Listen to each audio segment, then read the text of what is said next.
Hey guys, welcome back. Tonight, we're traveling farther back than any bedtime story usually dares to go. Not to Egypt, not to Greece, but to a civilization older than both. A world where writing was born, where kings ruled for thousands of years, where gods walked down from the sky, and where 8 discoveries still whisper secrets that could change everything we think we know about human history. Tonight, we're returning to ancient Sumer, the land of forgotten cities, celestial watchers, great floods, impossible mathematics, and mysteries still sealed inside clay tablets that no one alive today has ever read. These aren't just ruins buried in sand. They are memories with walls, echoes of a civilization whose voice still pulses through our laws, our calendars, our stories, and the very questions we ask about why we exist. So, before you get comfortable, take a gentle moment to like this video and subscribe, but only if these deep sleep history stories help you find peace, sleep better, or simply reflect on our shared journey through time. Now, close your eyes, let the night settle around you, and follow me into the oldest dream humanity ever wrote down. Tonight, let me take you somewhere older than the oldest myths you've ever heard. A place where time does not pass in hours or centuries, but in layers of sand, each one holding a memory the world almost forgot. As you rest, imagine a soft desert wind moving across a sleeping landscape, dunes shifting gently like a giant breathing under a blanket of starlight. For thousands of years, nothing stirred here, until one quiet morning in 1929.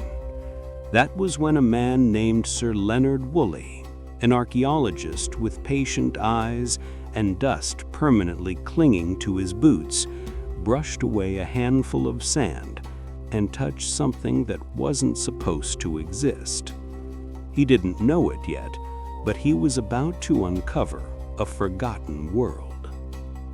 Woolley had been digging at the ancient Sumerian city of Ur, a place older than Egypt's pyramids, older than Babylon's towers, even older than many stories in the world's holy books. Locals believed the sands hid secrets, but no one imagined those secrets would rewrite human history. On that morning, as sunlight spilled over the plains of Mesopotamia, Woolley's team uncovered the first stones of what would become known as the Royal Cemetery of Ur, a burial site untouched for more than 4,000 years. As the workers cleared away debris with brushes, small trowels in their own breath, the ground revealed dozens, then hundreds, then thousands of ancient tombs, some more than 2,000 years older than the kings of Egypt. Inside them lay objects so refined, so impossibly advanced, that even the calmest scholars felt their hearts race. Gold helmets shaped with perfect symmetry, lapis lazuli beads imported from thousands of kilometers away, silver lyres with bull-shaped heads, and of course, a wooden mosaic box that would become one of the most iconic artifacts in world history, the Standard of Ur, a scene showing the world's first organized army marching in perfect formation, long before most civilizations had even learned to write. But there was something else, something far stranger. Clay tablets found nearby spoke of a people called the Black-Headed Ones.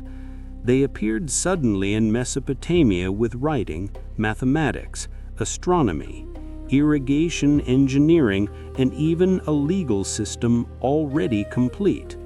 No buildup, no transitional culture, no primitive stage, just a fully formed civilization arriving out of nowhere, as if the knowledge had been placed in their hands by an invisible teacher.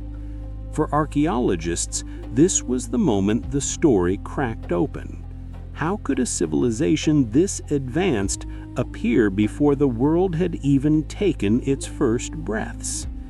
As Willie uncovered deeper layers of the site, he found royal tombs filled with gold, but also lined with the bodies of attendants, servants who had seemingly gone to sleep beside their queen or king, lying peacefully as if they had simply drifted away. Why were they here? What rituals were performed?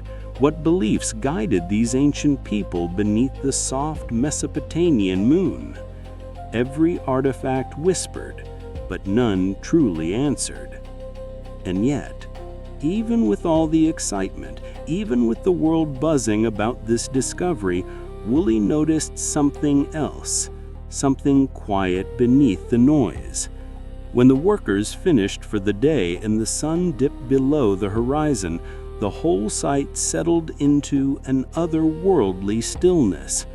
The gold no longer glittered. The stones no longer demanded attention. Instead, the ancient world exhaled, soft and steady, like it had been waiting thousands of years for someone gentle enough to listen. So as you lie here, letting your breath fall into a slow rhythm, imagine yourself stepping into that silent evening, the dig site empty, the stars awakening, the air cool and calm. Beneath your feet rest secrets older than recorded history, secrets that once shaped kingdoms, temples, and myths, and yet were almost lost beneath the drifting sands. Tonight, we begin brushing them awake, slowly, softly, like Woolley once did.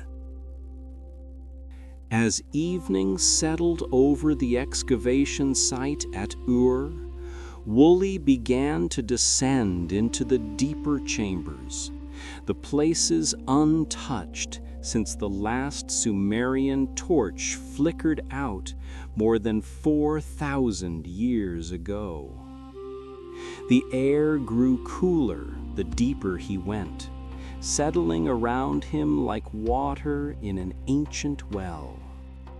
Each step felt as if he were moving backward through time, brushing past centuries that had quietly stacked themselves like forgotten dreams.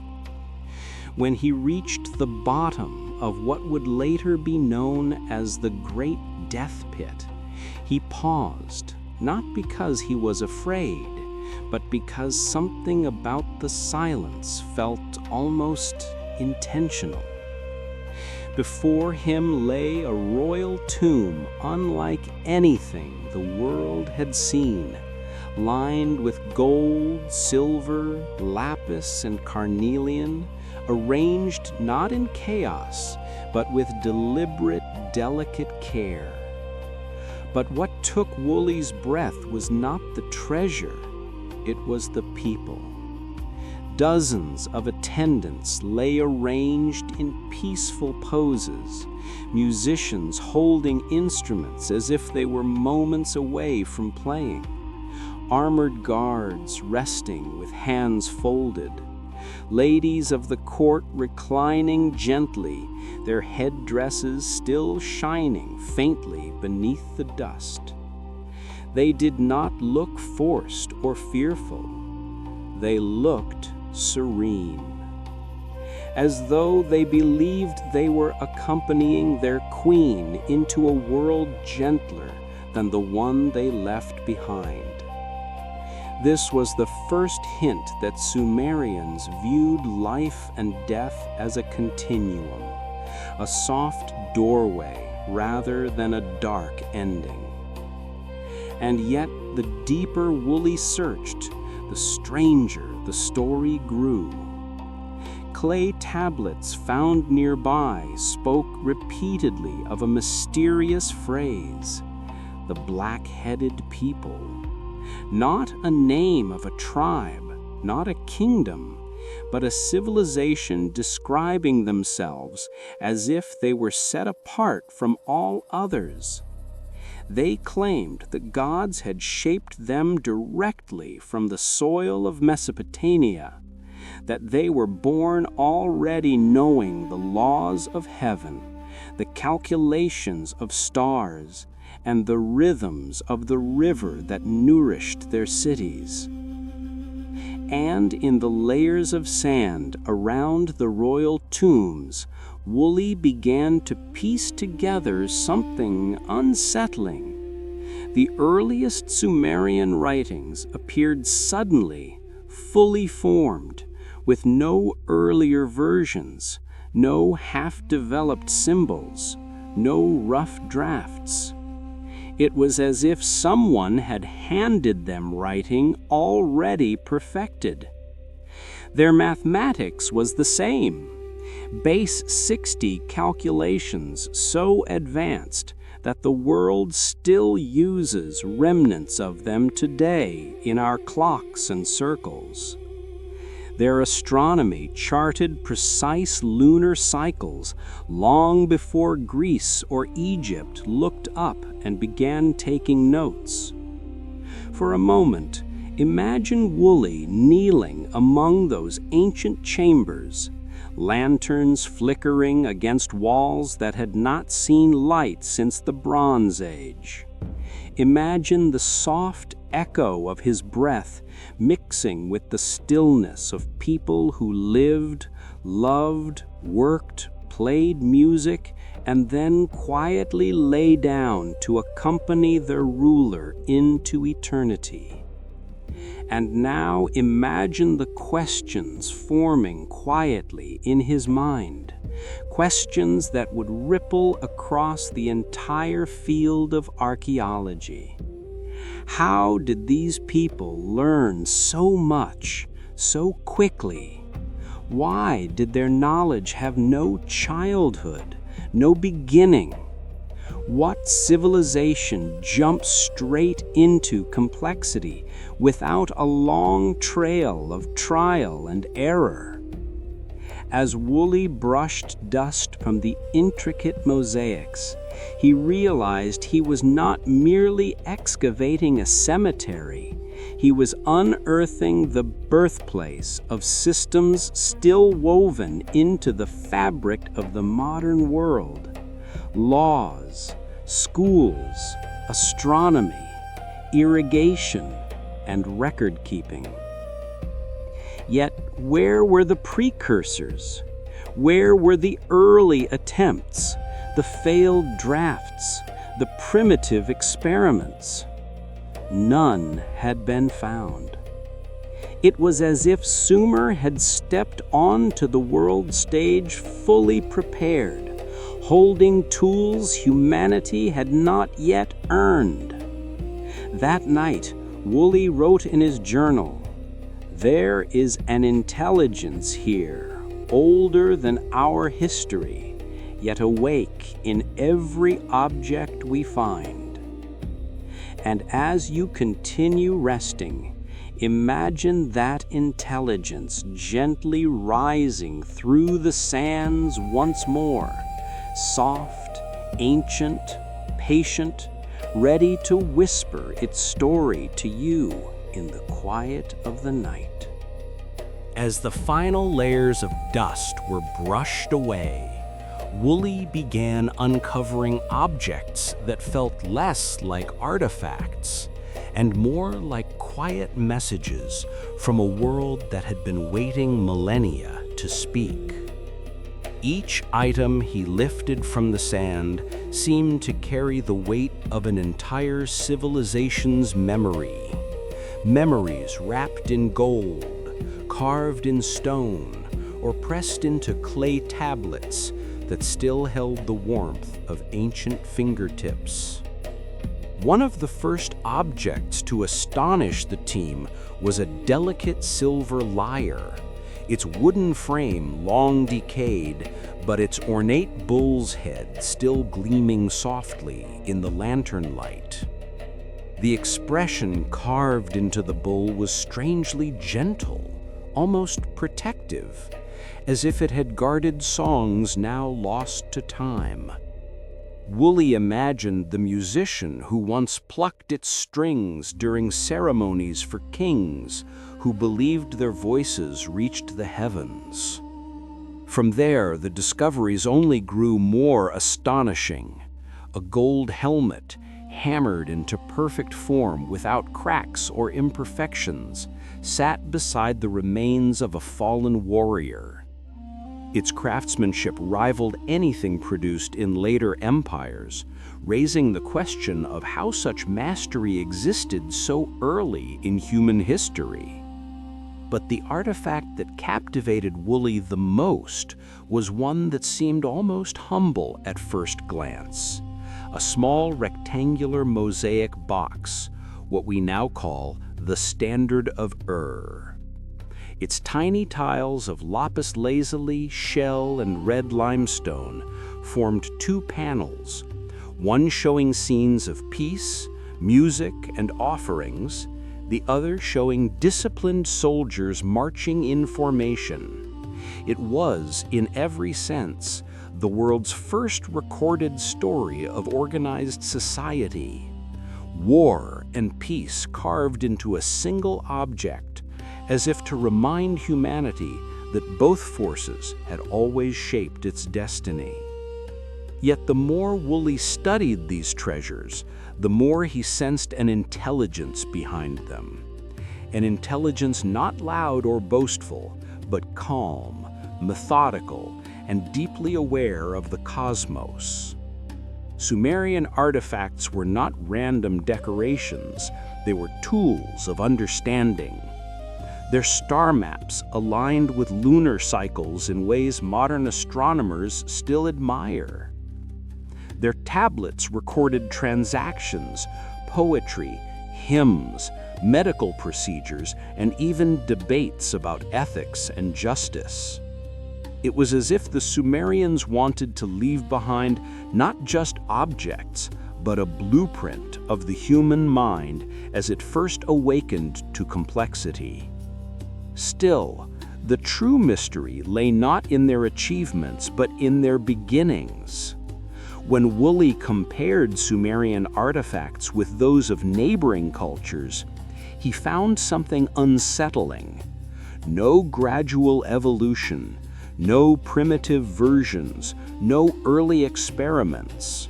One moment the world was scattered tribes, the next a civilization emerged with laws, mathematics, astronomy, cities, and kings. It was as if humanity had leaped forward in a single night, guided by unseen hands. As Woolley packed the artifacts carefully for preservation, a feeling settled over him, soft, reverent, almost dreamlike. He realized he was holding the earliest chapters of human ambition, shaped by minds that understood life in ways we still strive to grasp. And in the quiet of that evening, as lanterns dimmed and the desert cooled into stillness, he felt something else, that these artifacts were not meant to dazzle or overwhelm, but to remind us of a truth older than empires, that knowledge, once awakened, never fully dies. It merely sleeps, waiting beneath the sand for someone gentle enough, curious enough, quiet enough to listen. And as you rest now, letting the calm of the night settle around you, imagine those ancient artifacts glowing softly in the dark, silent teachers, whispering that humanity has always been capable of more than we remember. That beneath every era, Beneath every rise and fall, something ancient continues to breathe with us. There is a moment in every great archaeological discovery when the excitement of golden artifacts and ancient tombs slowly settles into something quieter, something deeper, a realization that what has been found is not just physical, but intellectual. After weeks of uncovering the royal graves of Woolley and his team finally stumbled upon a clay tablet, simple, worn, and unremarkable at first glance. And yet, the moment Woolley brushed off the dust and tilted it toward the fading Mesopotamian light, he saw lines of cuneiform arranged with such precision and confidence that it felt different from the economic records or hymns discovered earlier. This tablet was not documenting a transaction. It was documenting time itself. Known today as the Sumerian King List, it read like a calm voice from the ancient world, reciting the ages of kings who ruled long before Egypt raised its pyramids or Greece carved its first temples. The list begins with a line both gentle and devastating in its simplicity. After kingship descended from heaven, kingship was in Eridu. And then, like a soft chant drifting through the desert air, came the names Alulim, Alalgar, and Menluana. Names unfamiliar to modern ears, yet spoken on tablets thousands of years old with quiet certainty. But what captivated Woolley was not the names, it was the years. According to the tablet, Alulim, the first king, ruled for 28,800 years. His successor, Alalgar, ruled for 36,000 years. Others ruled for 43,200 years, 64,800 years, even 72,000 years. Durations that stretch far beyond anything the modern human body could endure. And yet the tablet recorded them not as myths, not as metaphors, but as facts. Woolley felt something shift inside him, a softness, a quiet disbelief mingled with wonder. What could these numbers mean? Were these rulers divine beings? Were they symbolic placeholders? Or did the ancient Sumerians truly believe that kings once lived for tens of thousands of years? As the lantern light flickered on the clay surface, the numbers began to glow softly, and Woolley realized something even stranger. These impossible reign lengths were not random. They were mathematically perfect, multiples of 3,600, the Sumerian Sar, a unit built from their sophisticated base 60 number system. A system so elegant and enduring that modern humanity still uses remnants of it every day in our minutes, our seconds, our geometry, our astronomy. Woolley closed his eyes for a moment, letting the desert breeze wash over him, and pictured the scribes who once pressed these symbols into wet clay. They were not hurried. They were not uncertain. They wrote with a serenity that suggested they were documenting truths passed down for generations, truths tied to their cosmology, their gods, and perhaps to memories older than recorded civilization itself. And as you lie here now, letting your breath slow into an easy rhythm, imagine Wooly sitting quietly beside that tablet as the last light of day melts into the horizon. He is not rushing to conclusions. He is simply listening to numbers that hum like distant chords, to names that drift like ancient lullabies, to a timeline that stretches beyond the borders of what we consider possible.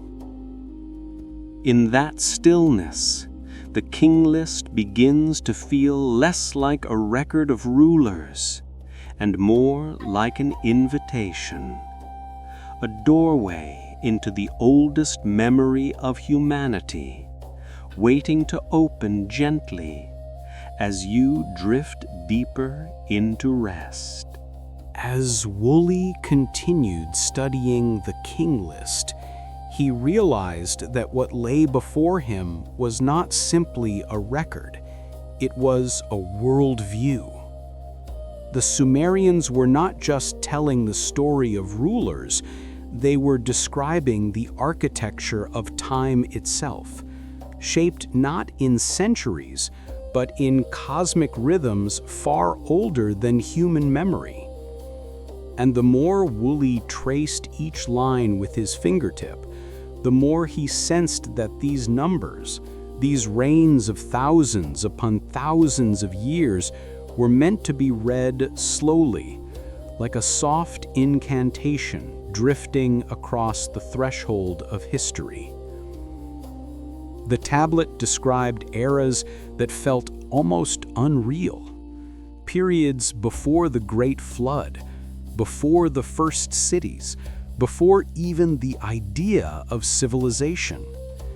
Yet the scribes recorded them with a calm certainty, as though they were not recounting legends, but remembering something their ancestors had witnessed. As Wooly looked closer, he noticed patterns hidden beneath the surface. Each king's reign, however impossibly long, fit neatly into cycles of 3,600, the Sar, and multiples of 60, the base of their mathematical system. This was not chaos. It was deliberate, controlled, almost scientific. That realization brought a strange stillness over him. Why would a civilization invent kings who ruled for 28,800 or 36,000 years unless those numbers meant something? And why were the reign lengths so harmoniously aligned with astronomical cycles? These questions lingered in Wooly's mind as he sat alone at his desk, the desert night settling around him like a soft blanket. Outside, the sky stretched wide across Mesopotamia, the same sky the Sumerians once studied with quiet devotion. He imagined their priests standing atop ziggurats, watching the stars drift in careful patterns, using the heavens as a vast library of time. Perhaps, Wooly thought, the king list was not describing literal lifespans at all, but epochs, ages when rulers were seen not as individuals, but as embodiments of cosmic cycles. But even this interpretation left mysteries unsolved. If the Sumerians meant ages, then why attach names? Why use such precise numbers? Why record the list as history rather than myth? And why did later cultures, Babylonian, Hebrew, Akkadian retain echoes of these extraordinary lifespans. The parallels haunted Woolley. Adam's 930, Methuselah's 969, Jared's 962. These ages, though smaller than the Sumerian figures, still defied biological limits. It was as if multiple civilizations inherited fragments of a memory too old and too strange to understand fully. Woolley leaned back, letting his lantern dim. In its flickering light, the tablet's cuneiform signs looked almost alive, each symbol holding a quiet intelligence of its own. He felt humbled, not because the numbers were large, but because they were intentional. Signposts pointing to something just beyond human comprehension.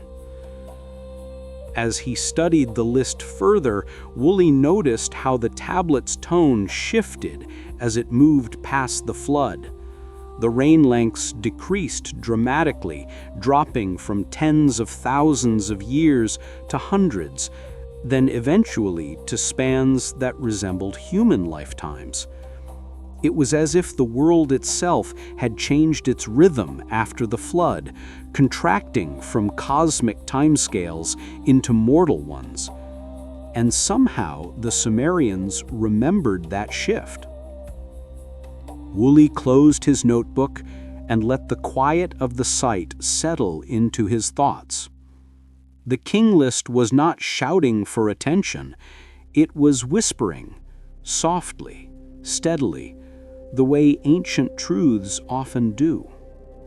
It offered no explanations, only the gentle suggestion that the past was far more expansive than modern people dared to imagine.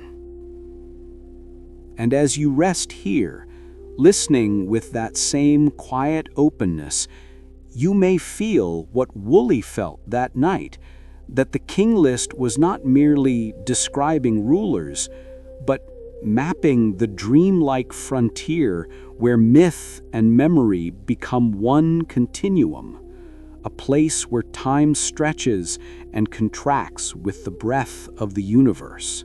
As Woolley spent more nights with the king list resting beside his lantern, he began to sense that the tablet carried something far more profound than historical chronology. It felt almost like a memory, one too vast to belong to a single civilization, one that stretched behind humanity like a long shadow cast by ages we no longer remember. When he read the names aloud softly to himself, Alulim, Alagar, Enmenluana, Enmebaragisi, the syllables moved through the night air like a gentle tide, neither loud nor dramatic, but steady, ancient, patient. Each name felt like a fragment of a dream half remembered, something humanity once knew, but later allowed to fade. Woolley noticed that whenever he recited the names slowly, almost rhythmically, the numbers attached to them seemed less absurd and more symbolic, like measures of time from a world that operated on a different scale of existence. It reminded him of the quiet way starlight travels across the universe, impossibly far, impossibly slow, and yet unwavering. What if these kings belonged to a phase of human history before the world settled into the biological limits we now accept? What if ancient peoples were not describing impossibilities, but echoing truths from a time when life, environment, and consciousness itself followed different rhythms? Woolley didn't claim to have answers, but he sensed one thing deeply, that the king list was not meant to be dismissed. Its precision suggested purpose. Its structure suggested an order no mere myth would require. And when he followed the gradual decrease in lifespans from tens of thousands of years before the flood to hundreds afterward, he felt the narrative shift, like a soft exhale across millennia. The flood in the tablet was not just a catastrophe, it was a hinge, a dividing line, a quiet moment when the world itself seemed to contract, drawing time inward, pulling humanity from cosmic cycles down into the narrower span of human years. What happened there? Was it environmental, spiritual, symbolic, or a memory of something that reshaped the very conditions of life? Even the scribes who recorded the king list seemed to have sensed the weight of that transition. The tone of the tablet is calm, but beneath that calm lies a reverence, as though they knew they were preserving the outline of something sacred, something that did not belong to them alone, but to every generation that would ever try to understand where humanity came from. Woolley would later write that reading the king list felt like holding the first heartbeat of civilization. And as he considered the impact it had on cultures far beyond Sumer, Babylonians retelling the list, Hebrew genealogies echoing the lifespans, Greek writers referencing ancient kings of great age, he realized its influence stretched across continents and eras.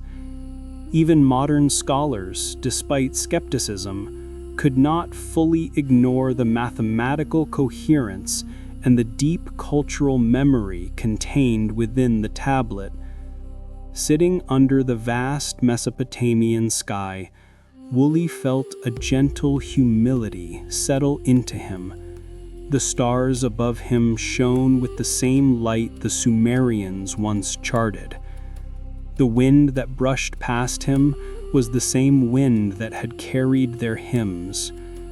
And the names inscribed on that clay tablet had survived 4,000 years of dust, war, rain, and time, only to whisper themselves back into the world again.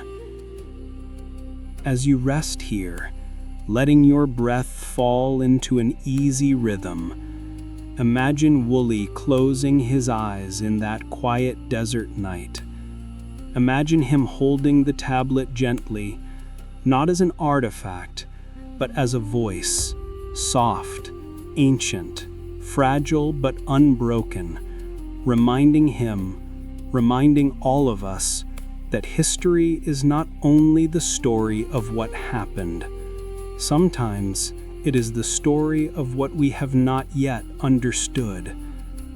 And perhaps, as the night settles around you, the names from the king list drift through your thoughts once more. Alulim, Alagar, and Menluwana, Enme Baragisi, like distant stars whose light is only now reaching you, inviting you to dream a little deeper and rest a little longer. There is a certain kind of silence that settles over ancient ruins at night, a silence so wide and gentle that it feels as if the earth itself is listening. Woolley had felt it many times in but on the night he first examined the tablets that mentioned the Anunnaki, the silence felt different. Not empty, not cold, but expectant, as though the desert air was holding its breath. The word Anunnaki appeared again and again across Sumerian texts, etched into tablets from temples, administrative rooms, and even private homes.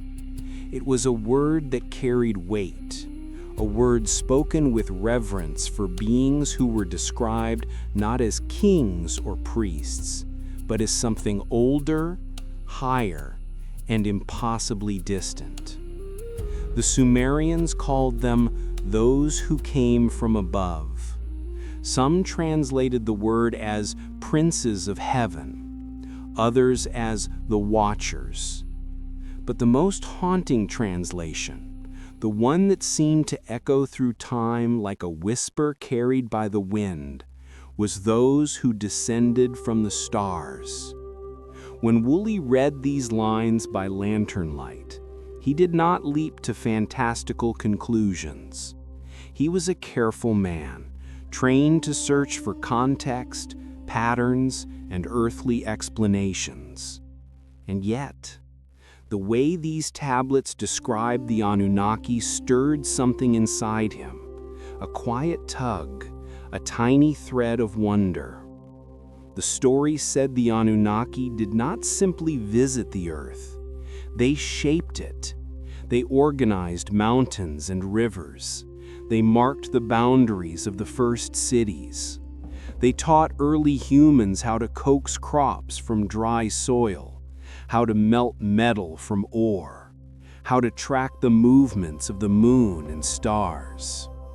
The texts describe this knowledge not as discovery, but as instruction, as if humanity had been guided, nudged gently toward awareness by beings who already understood the secrets of life and the cosmos. Woolley paused many times as he read, feeling the desert winds slip around him.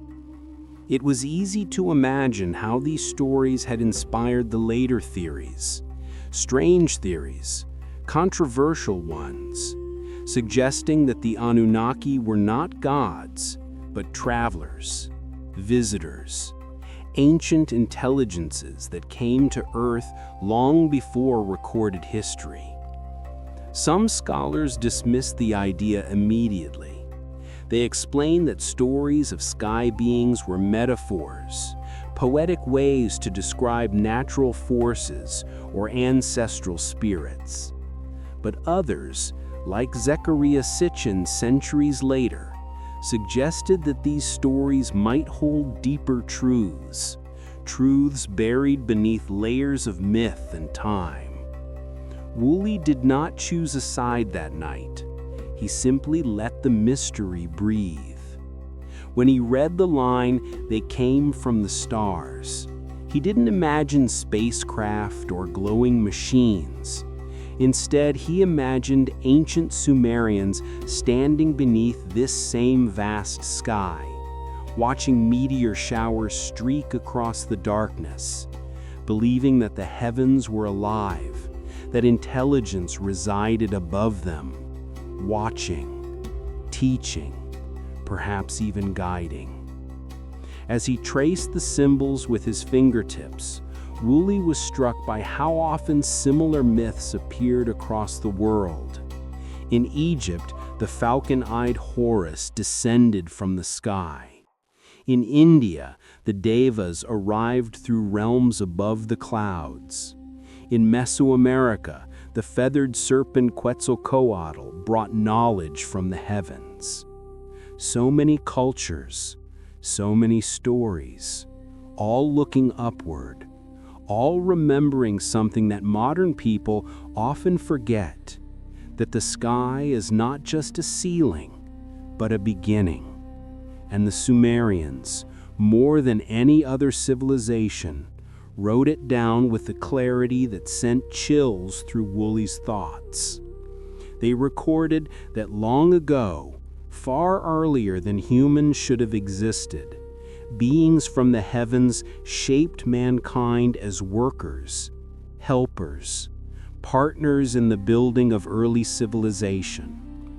For the first time in his studies, Woolley closed the tablet gently, not because he doubted its meaning, but because he felt the weight of it settling into him. The desert around him hummed softly, as if even the sand understood the gravity of these ancient stories. And as you rest now, letting your breath rise and fall like quiet desert winds, imagine Wooly looking out across the moonlit ruins. Imagine him wondering what the Sumerians truly saw when they looked at the stars. Wisdom, mystery, or perhaps the faint memory of visitors who came long before history began. The deeper Wooly read into the tablets, the more he realized that the Anunnaki were not described with the same poetic softness given to ordinary gods. Their actions were not portrayed as symbols of lightning or rivers or storms. They were described with precision, with structure, with a kind of technical clarity that felt unusual for a civilization more than 4,000 years old. The tablets spoke of meetings held in the heavens, councils where decisions were made, and records kept. Records about the shaping of the earth, about cycles of agriculture, about metals drawn from the deep earth, about the ordering of time itself. One line in particular returned to Wooly again and again. They descended with purpose. In the quiet of the excavation tent, that phrase lingered like a candle flame refusing to go out. Purpose, not chaos, not chance, not mythic whim. Purpose. It was this tone, calm and almost administrative in nature, that fed the later theory that the Anunnaki were not mere gods, but teachers, visitors from somewhere else, carriers of knowledge too advanced for early humans to have discovered alone. Wooly knew he had to be careful. Archaeology demands restraint, discipline, and grounding. But even with all his training, the phrasing of these tablets unsettled him. The way they described the passing of tools, the teaching of writing, the instruction of celestial measurements, almost like educators guiding apprentices. And then, in one fragment of a tablet from Nippur, came a line that stirred even more wonder. They shaped workers from the clay of the earth. Wooly knew the metaphor instantly. Humans created from the ground. But the phrasing was strangely technical, almost procedural, as if describing a process rather than a legend. Later researchers would link this to the Akkadian stories of the Ijigi, the heavenly beings who grew weary of labor and demanded relief, prompting the Anunnaki to create a new being, Homo Adamu, the worker, the helper. Wooly did not press further on those interpretations, but even he could not deny that the parallels to later stories were undeniable. Across Mesopotamia, myths repeated the same idea. Knowledge flowed downward, from sky to earth, and always the beings who brought it were described not as chaotic forces, but as deliberate ones. As he studied more cuneiform tablets, Wooly noticed another intriguing pattern. The descriptions of the Anunnaki never exaggerated their appearances. They were not painted as monsters or glowing spirits. They walked, they spoke, they worked. Their power came not from magic, but what the tablets called the wisdom of the sky. That phrase captivated Wooly. Not supernatural power, not divine wrath, wisdom. A strange, serene intelligence, something that could observe, teach, and then leave. The more he read, the more he saw the same motif echoed around the world. In the Andes, ancient people spoke of Viracocha, a tall sky being who brought agriculture. In Polynesia, Tangaroa descended from the heavens to teach navigation by stars. In Australian Aboriginal mythology, the Wandjina came from above, white-faced beings who shaped laws and customs before returning to the sky. How could cultures separated by oceans and millennia describe such similar patterns? This question wrapped around Woolley's thoughts like a soft fog. Not frightening, not urgent, just persistent. And for a moment, sitting in the still desert night, he wondered whether humanity was remembering something without even realizing it. A memory so old it had turned into myth. A presence so distant it survived only in stories. Yet the Sumerians, unlike others, did not write their memories in metaphor. They wrote them in records, timelines, events, instructions. They wrote them like historians. And this, more than anything, made Woolley's breath slow as he stared at the tablet. The Sumerians did not seem to be worshipping the Anunnaki. They seemed to be documenting them. Not gods, not legends, visitors. And as you rest now, letting each breath melt into the next, imagine Woolley lowering the tablet into its protective cloth, not out of fear, but out of reverence, because in that moment he felt, perhaps more deeply than ever, that some mysteries are not meant to be solved. They are meant to be remembered. Night after night, Woolley found himself returning to the same quiet corner of the excavation site, the place where the wind moved softly around the remaining columns and broken walls, where the moonlight formed pale silver pools on ancient stone. And each time he carried the same tablet with him, the one that dared to describe beings older than kings, older than cities, older than the measured time of humanity itself. The Anunnaki had become a gentle weight in his thoughts, not frightening, not overwhelming, but persistent, like a distant echo you don't fully understand, yet somehow recognize. As he read deeper into the tablets, he found lines that blurred the boundary between mythology and something that felt oddly historical. The texts described the Anunnaki assigning territories, dividing responsibilities, managing the earth with an organization far too deliberate to dismiss as metaphor. It was as though these beings were portrayed less as gods and more as administrators of a vast celestial project. And woven through their actions was humanity, created not as an afterthought, but as a solution. Woolley paused often at one recurring phrase: "They made the beings who would carry the work." It was simple, almost stark, and unlike the poetic imagery of later civilizations. No elaborate creation rituals, no dramatic battles, just an action, a decision, and then the shaping of life. Woolley knew that mainstream archaeology would interpret this as mythic symbolism, stories explaining why humans labor and gods do not.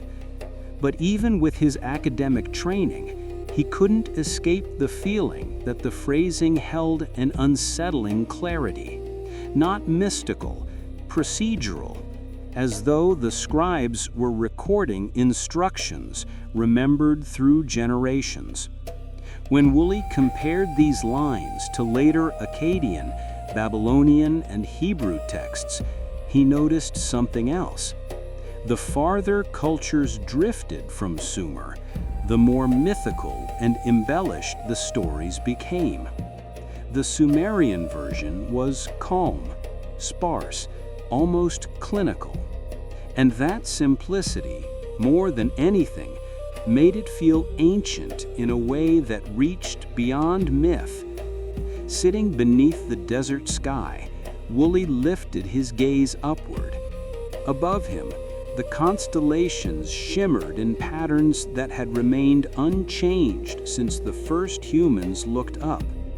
Perhaps this was why so many cultures spoke of sky gods, not because they imagined them, but because something in the human memory reached upward naturally, instinctively, as though remembering an old connection. Even the Sumerian word for Anunnaki, those who came from above, seemed to reflect this instinctive recognition. Wooly traced the symbols again, letting the cool night air help settle his thoughts. He knew the modern world would divide sharply on these stories. Some would call them myth, others would call them evidence. But Wooly sensed something quieter, something both grounded and mysterious, that ancient people did not separate the physical from the spiritual the way we do now. They saw the sky as alive, the earth as shaped, the stars as teachers. And perhaps this worldview, this seamless blending of the cosmic and the human, was the true meaning of the Anunnaki tales.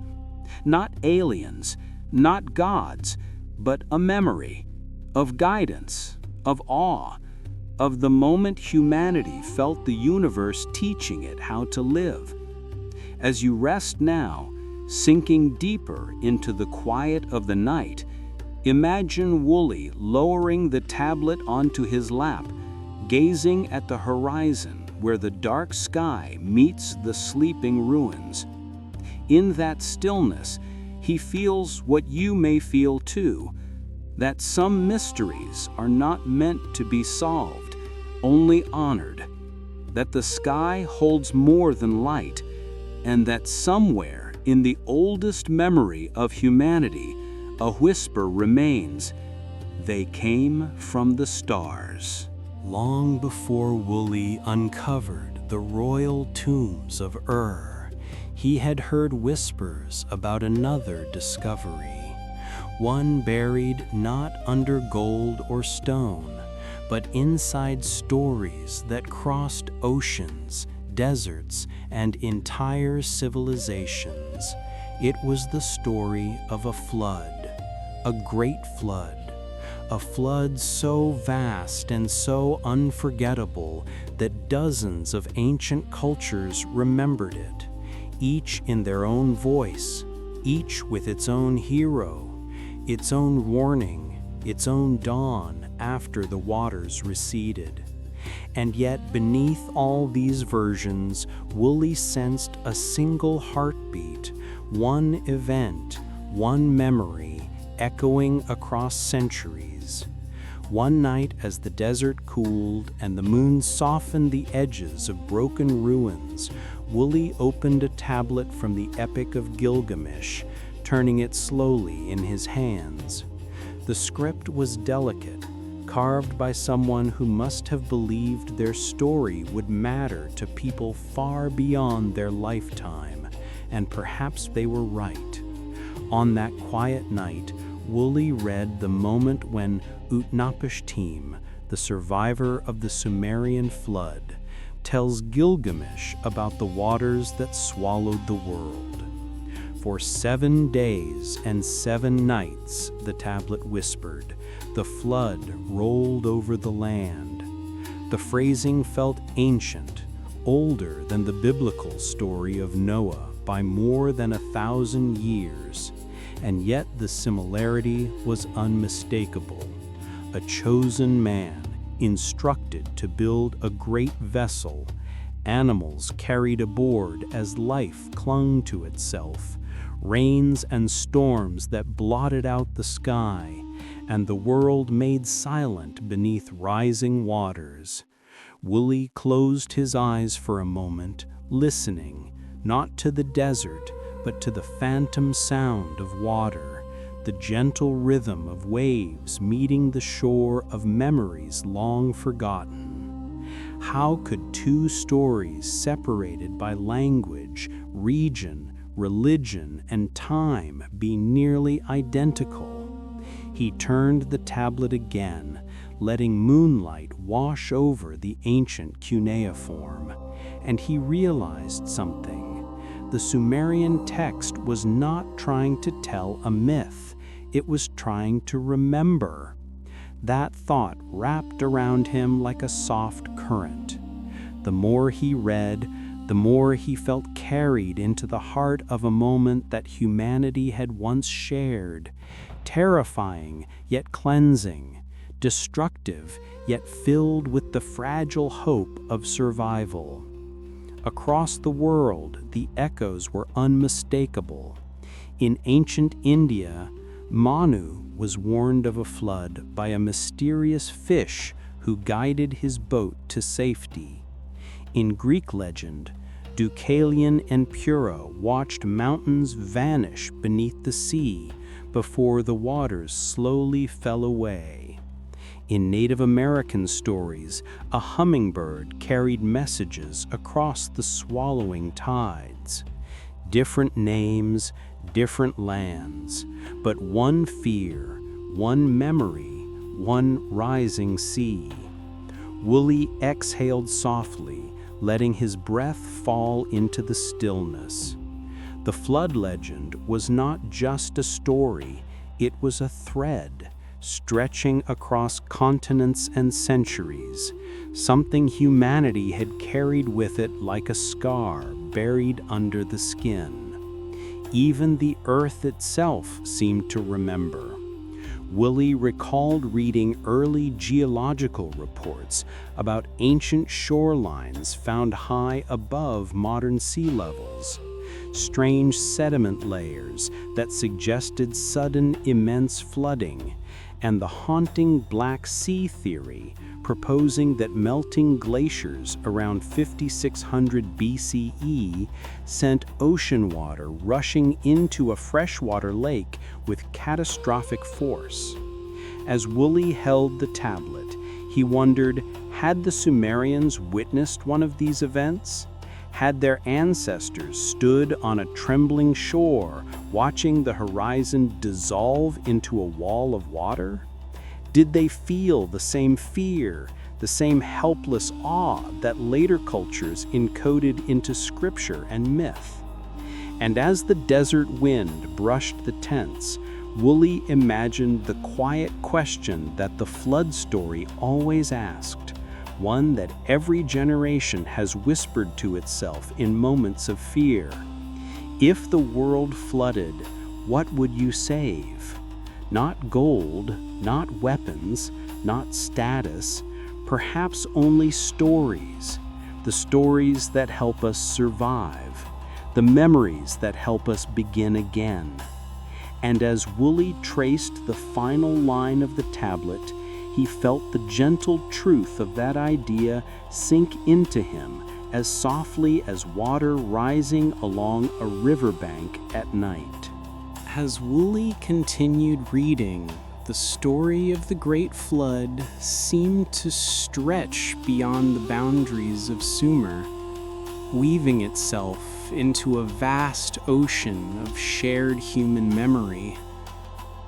What astonished him most was not simply that the flood appeared in multiple cultures, but that the emotional core of each version felt the same: fear, loss, survival, and the fragile hope of a world washed clean.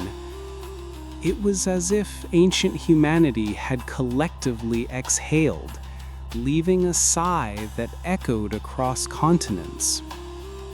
The night deepened around him as he read, and the desert wind carried the faint illusion of waves, almost as if the sand itself remembered being underwater.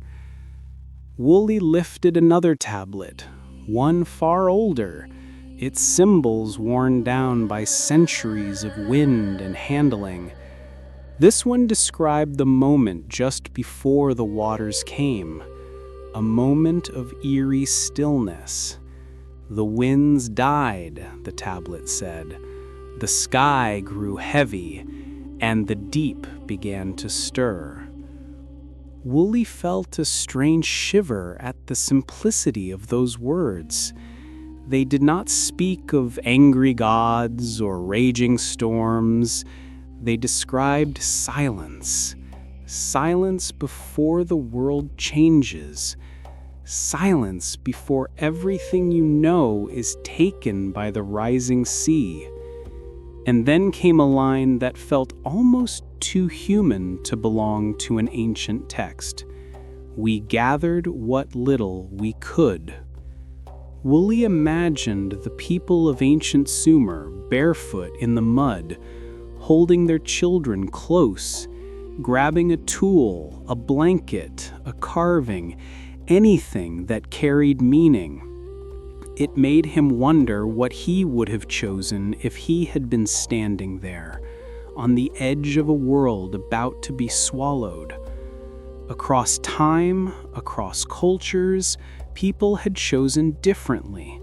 Some saved seeds, some saved sacred texts, some saved stories, some saved nothing at all and simply held the hands of those they loved.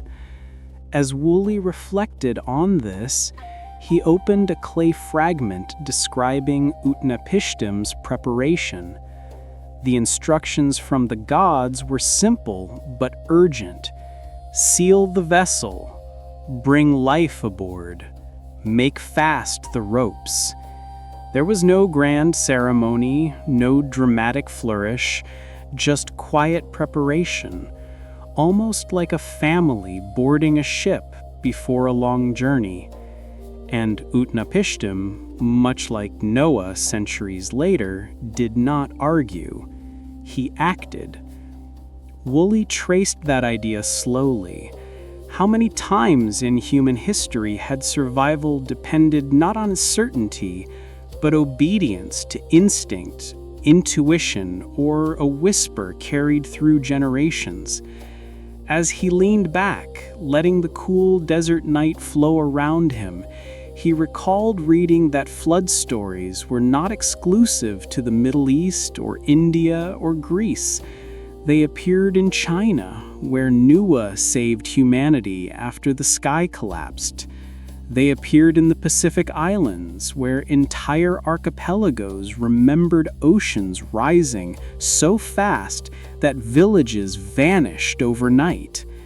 Even the Inuit of the Arctic told of a flood that swallowed the world when the boundaries between land and sea broke apart. Why would so many people in so many places remember the same catastrophe? Wooly's mind drifted to scientific theories. Melting glaciers at the end of the Ice Age, massive lakes bursting through natural dams, sea levels rising with terrifying speed. But he also felt something else, something quieter and more emotional.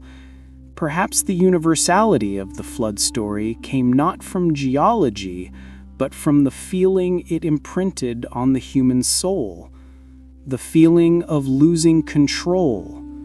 The feeling of being small before forces larger than comprehension. The feeling of starting over. As Wooly held the tablet in his hands, the story shifted from survival to renewal. Utnapishtim, after the flood, released a dove, then a swallow, then a raven. The raven did not return. Land had emerged. Hope had returned. Wooly imagined that moment, the quiet sound of wings disappearing into the mist, the breathless pause, and then the realization that the worst had passed. This was what every flood story shared. Not doom, but dawn. not destruction, but the beginning of something new. And in the hush of the desert, Wooly exhaled softly, allowing the rhythm of imagined water to guide his thoughts. The story of the flood was not just a warning, it was a reminder that even after the deepest darkness, the waters always fall, the light always returns, and humanity always finds a way to rise again. As the night stretched on, Wooly felt the flood narrative settling into him, not as a myth, but as a memory, one carried through millennia, reshaped but never forgotten. The moon hung low, pale and rounded, like an ancient bowl of water, and the soft rush of desert wind turned into the imagined whisper of rising tides. The story no longer felt distant. It felt like something humanity had lived together before breaking apart across continents. Wooly picked up a final tablet fragment, one he had not studied closely yet. The edges were splintered, the symbols faded, but enough remained to form a quiet, haunting message. When the waters rose, the earth trembled, and hearts trembled with it. He breathed slowly, letting the words sink in. There was no mention of gods here, no commands, no miracles, only the fear and trembling of ordinary people. That was the detail that lingered with him most deeply. For all the epic scale of the flood legends, the heart of the story was incredibly human. Wooly imagined individuals standing on rooftops or cliffs, watching their homes dissolve beneath the darkening water. He imagined mothers holding their children tighter, elders praying silently, animals pacing restlessly inside hastily built vessels, wondering why the air felt so heavy. And in every version of the story, from Utnapishtim to Noah to Manu to Deucalion, it was not power or knowledge that saved the survivors. It was obedience to a warning, a voice, a dream, a sign. Wooly thought of how fragile survival truly is, how often history turns on a whisper heard by the right person at the right moment. That fragility filled him with a strange tenderness. The tablets continued. After the seventh night, the waters stilled. Wooly imagined the moment after the storm, the damp silence, the heavy clouds slowly parting, the surface of the water smoothing like polished stone, a world inhaling again. And then, after a long breath, life emerging. He pictured Utnapishtim's vessel resting against a mountain, creaking softly as it settled on solid ground. The door opening for the first time, the sharp scent of wet earth, the quiet astonishment of seeing a horizon once more. He imagined a dove lifting into the milky air, wings beating softly like the thrum of a heart unsure if it should hope again. And he imagined that moment when the bird did not return as a soundless celebration, a promise. Even more than survival, this was the unifying core of every flood story, the return of hope.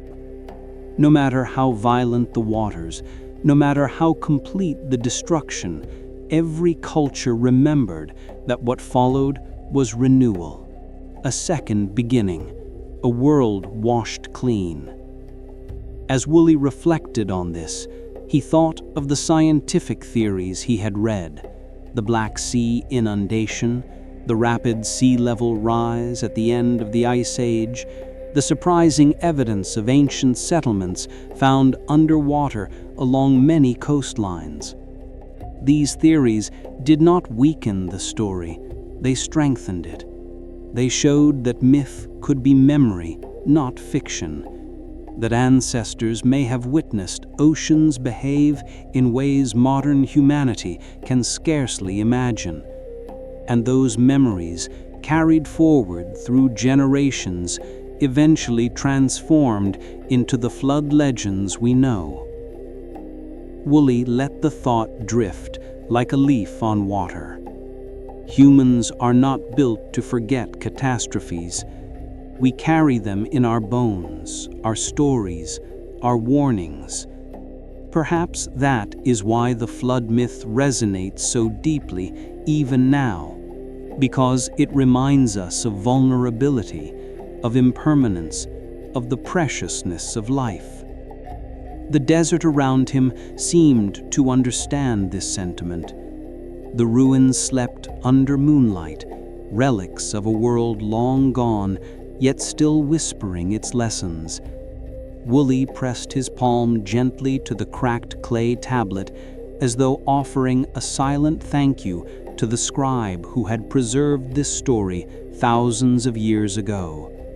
And in the calm that followed, he felt a final thought rising within him like the quiet tide of a new dawn. That the great flood, whether global or local, literal or symbolic, was ultimately a story about the resilience of the human spirit, not the destruction of a world, but the courage to begin again.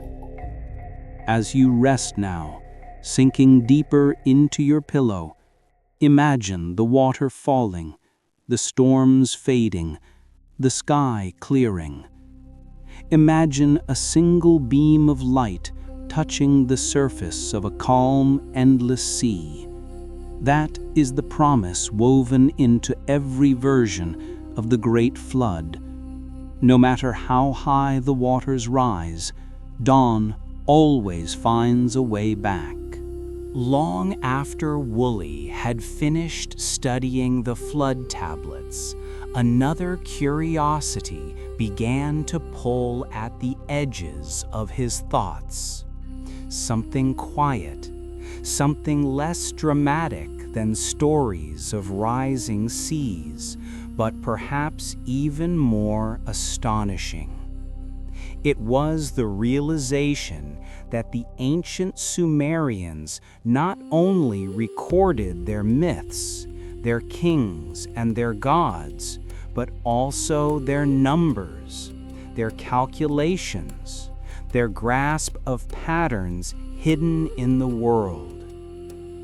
One evening, as the desert dimmed into a soft blue twilight, Woolley unwrapped a set of tablets etched not with narratives or prayers, but with columns of numbers arranged in clean, deliberate order. At first, they looked like accounting records, tallies of grain, sheep, or trade. But the deeper Woolley looked, the more he sensed that something far more profound rested inside these silent markings. These were not simple notes. They were attempts to describe the logic of the universe. The symbols were arranged in a pattern that resembled the modern structure of equations, though far older and more elegant in their simplicity. The Sumerians had used a base 60 system, a number system built not on tens like ours, but on 60s. And with that system, they calculated time, measured angles, and divided the sky. Woolley remembered the first moment he realized what he was holding. This was not just an ancient record. It was the ancestor of every clock that ticks today, every compass that marks a perfect circle, every coordinate used by sailors, pilots, and satellites orbiting far above the Earth. The soft glow of Wooly's lantern brushed against the clay, and he traced the symbols slowly, appreciating how patient and steady the ancient scribes must have been. There was a gentleness to the numbers, as though each one had been pressed into the clay with the same care one uses to brush dust from a delicate artifact. Something about it soothed him, even though the content was technical. He imagined the slow breath of the scribe shaping each wedge mark, and the rhythm of that breath seemed to echo in the night air. As Wooly read more, he found references to astronomical cycles. One tablet contained calculations for the movements of Venus, calculations so precise that modern astronomers later confirmed they were accurate to within minutes over a 21-year cycle. The idea stunned him. These people lived thousands of years before the telescope, before geometry was formalized, before the idea of a scientific method, and yet they watched the skies with such devotion that they could predict celestial movements with almost unearthly precision. Wooly let that realization settle like quiet dust. It humbled him. It made him feel as though ancient minds were far closer to the stars than modern people, not because they had better tools, but because they had better patience, an ability to sit beneath the night sky for hours, listening to the slow rhythm of the cosmos. As he shifted the tablet, Wooly noticed a set of numbers arranged in a triangular form. At first, he assumed it was another inventory of goods, but then he saw the pattern. A relationship between the sides of a right triangle, a formula that matched what the world now calls the Pythagorean theorem. And this tablet, marked VAT 3546, was more than 1,000 years older than Pythagoras himself. Wooly felt his pulse slow, almost in disbelief, not because the concept was strange to him, but because he was suddenly aware of how deep the roots of human knowledge truly extended. Far deeper than schools teach, far deeper than most people imagine when they picture ancient civilizations. He closed his eyes for a moment. The desert night seemed to wrap around him like a cool blanket. These tablets were not loud or dramatic. They did not thunder like the flood stories or whisper like tales of the Anunnaki. Instead, they breathed quietly, like the steady heartbeat of human curiosity. And Wooly felt something soften inside him, a sense of peace, a sense of continuity. Numbers, he realized, were another kind of story, a story told in patterns instead of words, a story meant not to frighten or awe, but to remind us of the order woven gently through existence. And in that moment, listening to his own calm breath, he understood why these tablets mattered as much as any legend.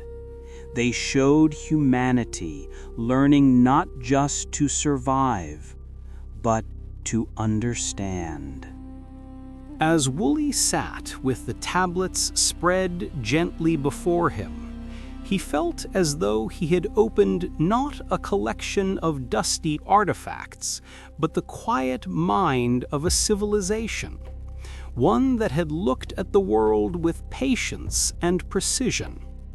Unlike myths and epics, these mathematical texts did not attempt to move the heavens or describe the deeds of gods. They tried to understand the rules that shaped everything. And somehow, that made them feel even more sacred. The lantern flickered softly, casting a warm glow over the clay, and Woolley shifted another tablet closer. It contained a set of problems that modern students might recognize. Calculations of areas, volumes, square roots, even early forms of quadratic equations. But the tone of the writing was slow, steady, rhythmic, as though the scribe had composed it not for hurried use, but for contemplation.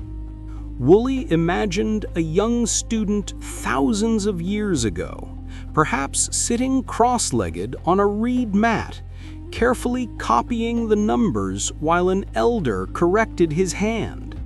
The instructions were gentle, almost meditative. Take the number, halve it, square the result, subtract. It was mathematics written in the language of calm. Woolley felt himself relaxing as he read it, the way one might unwind while listening to the soft turning of pages or the distant murmur of water. And as he traced the symbols, he realized that this teaching style, the slow walk through a problem, was entirely intentional. The Sumerians believed that numbers were alive, that they carried truths that emerged only when approached with patience. In their world, mathematics was not a dry subject, but a form of listening, a way to commune with the quiet order behind existence. The more Woolley examined the tablets, the more he understood that Sumerian mathematics was not merely practical. Yes, it tracked trade, land measurement, and crop yields, but it also reached into the heavens, guiding the study of stars, eclipses, and planetary cycles. One tablet held a long list of observations of Venus. The numbers rose and fell like waves, recording the planet's brightness, disappearance, and return. When matched with modern astronomy, the precision was astonishing, so exact that some scholars once wondered whether the Sumerians had tools we no longer understand. Woolley did not jump to conclusions, but he could feel the quiet awe of it settling inside him. He imagined the ancient observers lying on rooftops in the cool night air, counting the days with soft breaths, marking each appearance of the brilliant evening star. Their calculations were not hurried. They unfolded over decades, perhaps lifetimes, passed carefully from one scribe to the next. It made Woolley think of the patience required to plant a date palm, knowing it might not bear fruit for a generation. The same patience was carved into these numbers. Woolley then turned to another fragment, one that described the division of a circle.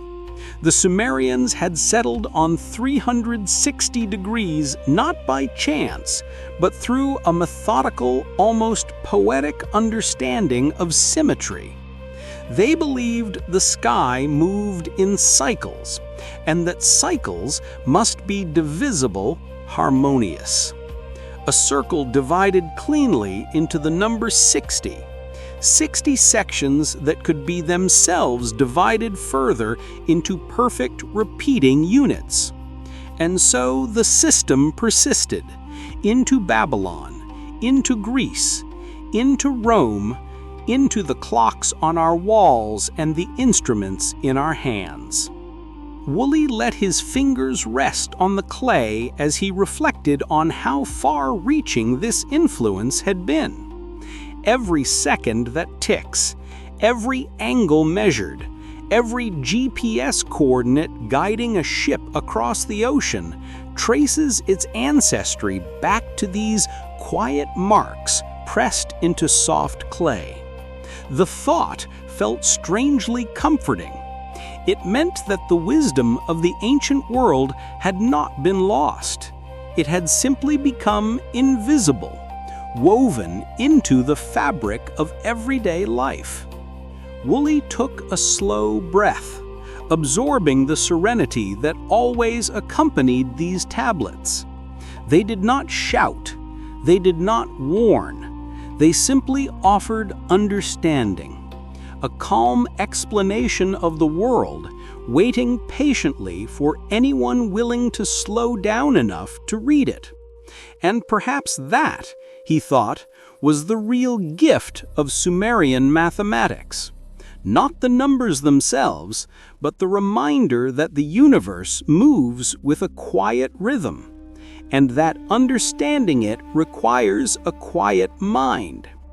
In the still desert night, Woolley felt that rhythm deepen, steady and gentle, as if the world itself were breathing with him. Woolley eventually returned to the tablet that many scholars considered the crown jewel of ancient mathematics, a clay fragment showing a series of numbers arranged with such elegance that modern mathematicians still pause when they see it. It was the tablet now known as Plimpton 322, though Woolley referred to it simply as the list of quiet triangles. The entries described ratios so precise they formed the earliest known examples of what we now call Pythagorean triples, whole numbers forming perfect right triangles, more than 1,000 years before Pythagoras was born. Woolley stared at the neat columns and imagined the scribe who created them, pressing wedge-shaped marks into the clay with deliberate patience.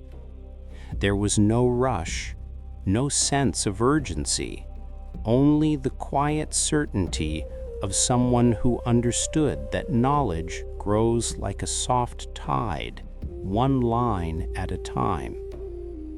What struck Woolley most was not the mathematical brilliance, but the gentleness of the work. There was no flourish, no attempt to impress.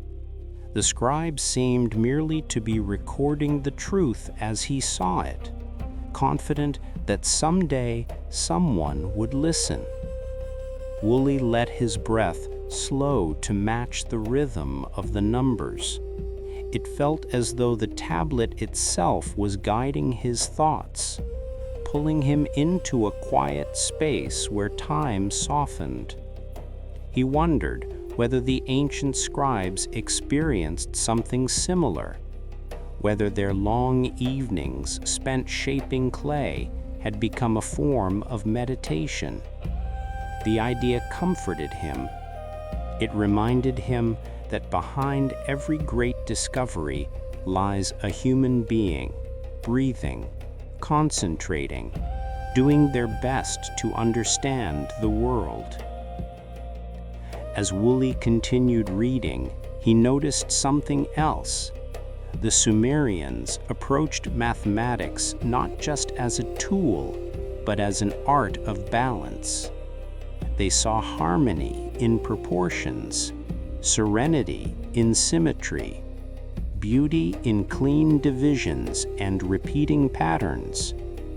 Their base 60 system was not merely convenient, it echoed their belief that the cosmos itself was structured around cycles and recurring rhythms. Woolley imagined how the system might have felt to them. 60 was a number that could be divided again and again without breaking its calm. It held a kind of completeness, a smoothness that made calculations flow like water. No wonder they built their timekeeping on it. No wonder they trusted it to measure the heavens. In this soft desert night, Woolley could almost feel the presence of the ancient astronomers who once watched the sky from ziggurat terraces, charting the slow sweep of constellations across the darkness.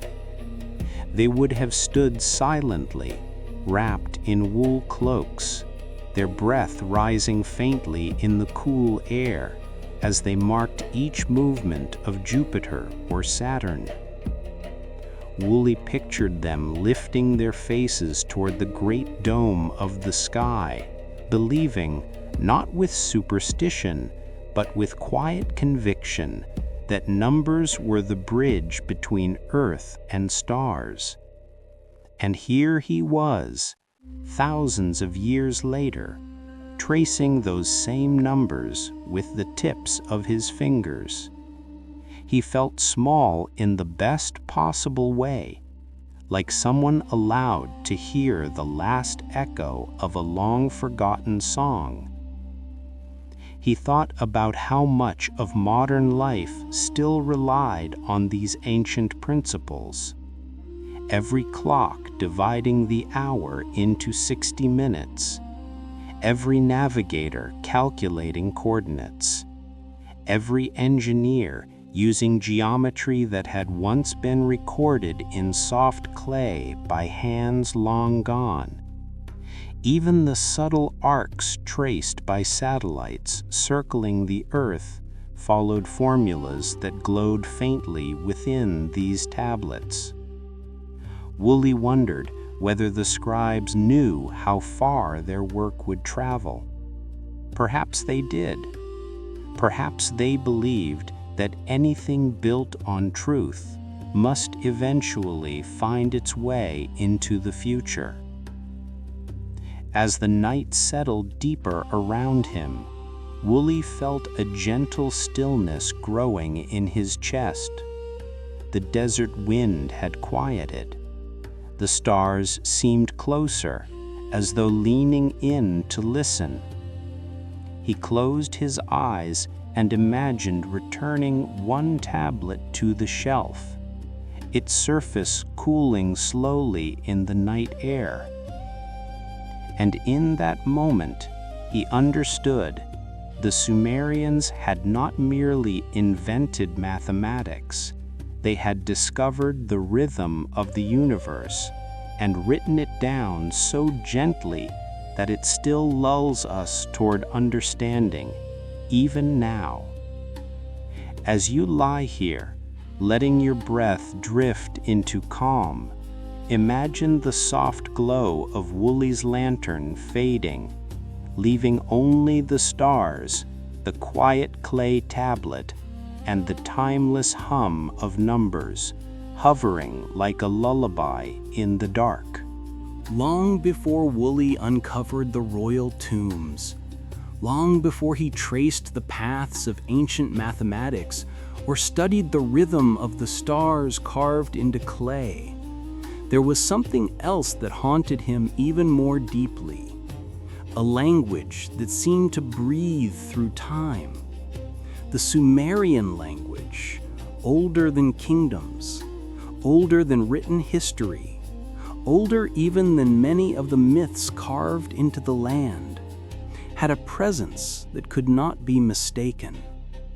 It wasn't merely a tool of communication. It felt like the earliest voice humanity ever shaped. As Woolley sat beneath the desert sky, a soft wind brushing across his lantern flame. He picked up a small fragment, a tablet no larger than his palm. The marks on it were simple at first glance, almost like tiny pictures. A fish with a pointed tail, a jar with two curved handles, a star made with a cluster of etched strokes. These were pictographs, the earliest form of writing. They were not letters, they were memories, attempts to capture life before life could describe itself. Woolley imagined a scribe 4,000 or 5,000 years earlier, dipping a reed stylus into soft clay, trying to hold on to a moment, a transaction, a prayer, or a dream before it drifted away. The earliest pictographs were direct and visual. A head meant a person, a bowl meant food, a foot meant movement. But over centuries, something remarkable happened. The pictures began to dissolve. They shifted from images to symbols, from symbols to sounds, from sounds into the first writing system the world had ever known. Woolley held the fragment closer, seeing how the soft curves of ancient drawings had gradually transformed into the sharp, wedge-shaped impressions of cuneiform. Each mark now represented not an object, but an idea, a syllable, a piece of spoken breath made solid. And as Woolley traced the lines, he realized that this transformation, from picture to abstraction, was not just a change in writing. It was a change in the human mind, a sign that people had begun to think differently, to separate what they saw from what they meant, to organize thoughts with precision instead of instinct. In that moment, he felt as though he was holding the birth of consciousness itself. Even the sound of writing, those soft, crisp taps of the stylus pressing into clay, seemed to echo across millennia. Woolley had heard those sounds often in reconstruction workshops, but in the stillness of the desert, it felt more like listening to an old heartbeat awakened. Tap, pause, tap, tap. A small exhale of breath, then another mark pressed down. He imagined scribes writing late into the evening, their movements slow and steady, illuminated by the warm glow of oil lamps. The whole process had a meditative calm to it, a rhythm that soothed the mind rather than taxed it. As he examined more fragments, Woolley noticed how the language captured not only transactions and records, but emotions and poetry. On one tablet, a young writer described the sweetness of wine. On another, a gardener listed plants with a tenderness that made Woolley smile. Words like kiss, wine, garden, and even freedom could be traced back to these clay tablets, the earliest linguistic roots of concepts that still shape human experience today. The realization sent a soft shiver through him. It meant that the Sumerian language was not dead at all. It lived on inside thousands of modern words, whispering quietly through the vocabulary of our daily lives. And yet, Woolley also knew a deeper truth. Half of the Sumerian tablets discovered were still undeciphered, their meanings lost, sleeping inside signs no one alive could read again. Thousands of voices frozen mid-sentence, waiting for someone, maybe centuries from now, to understand them again. He ran his fingers across one such tablet, feeling the shallow grooves of symbols that had not been translated. They felt like a locked door, one he longed to open. But instead of frustration, Woolley felt peace.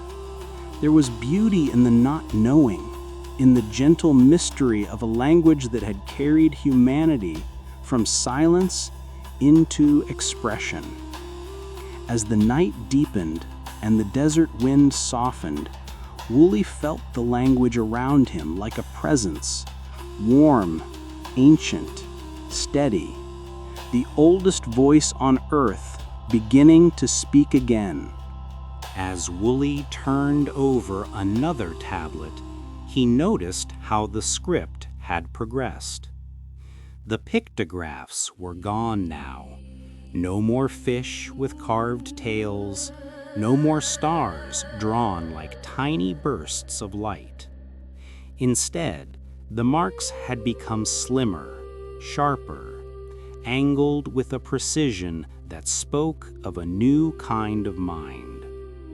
These were early cuneiform signs, shaped like small wedges pressed deliberately into clay. They no longer represented pictures, but sounds, tiny fragments of spoken language captured before breath could vanish. Woolley admired the elegance of this transformation. It was as though humanity had learned to trap the invisible. A sound is fleeting, a thought is even more fragile. Yet here they were, preserved across millennia, resting peacefully beneath his fingertips. He leaned closer, letting his lantern cast gentle light across the text. The surface of the clay seemed almost alive. Each mark caught the warmth of the flame, revealing layers of intention and care. Woolley imagined the scribes who first dared to assign sound values to clay marks.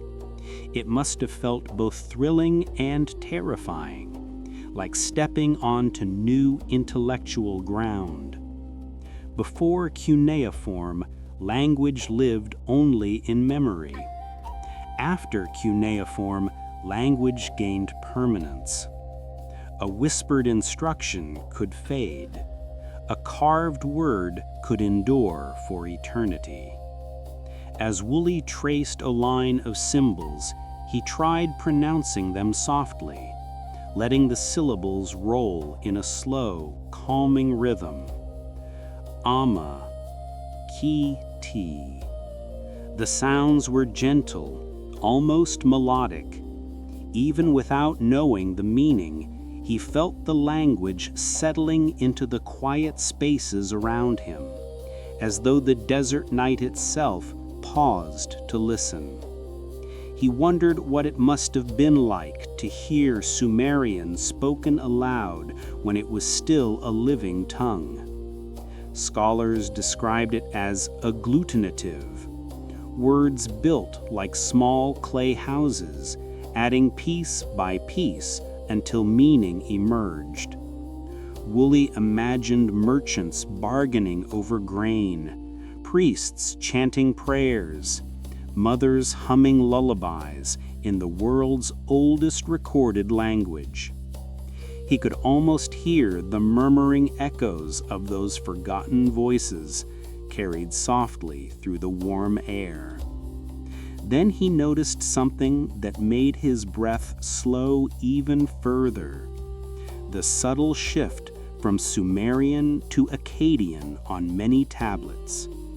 It was not abrupt, it was graceful, like two rivers merging. He knew the story well. Sumerian was not replaced. It was absorbed, embraced, preserved.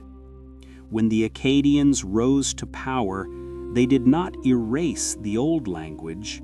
Instead, they learned it, cherished it, and used it alongside their own. Woolley found this deeply comforting. It meant the earliest voice of humanity had not been silenced, it had been honored, and its influence continued to ripple outward. Akkadian became Babylonian. Babylonian influenced Assyrian.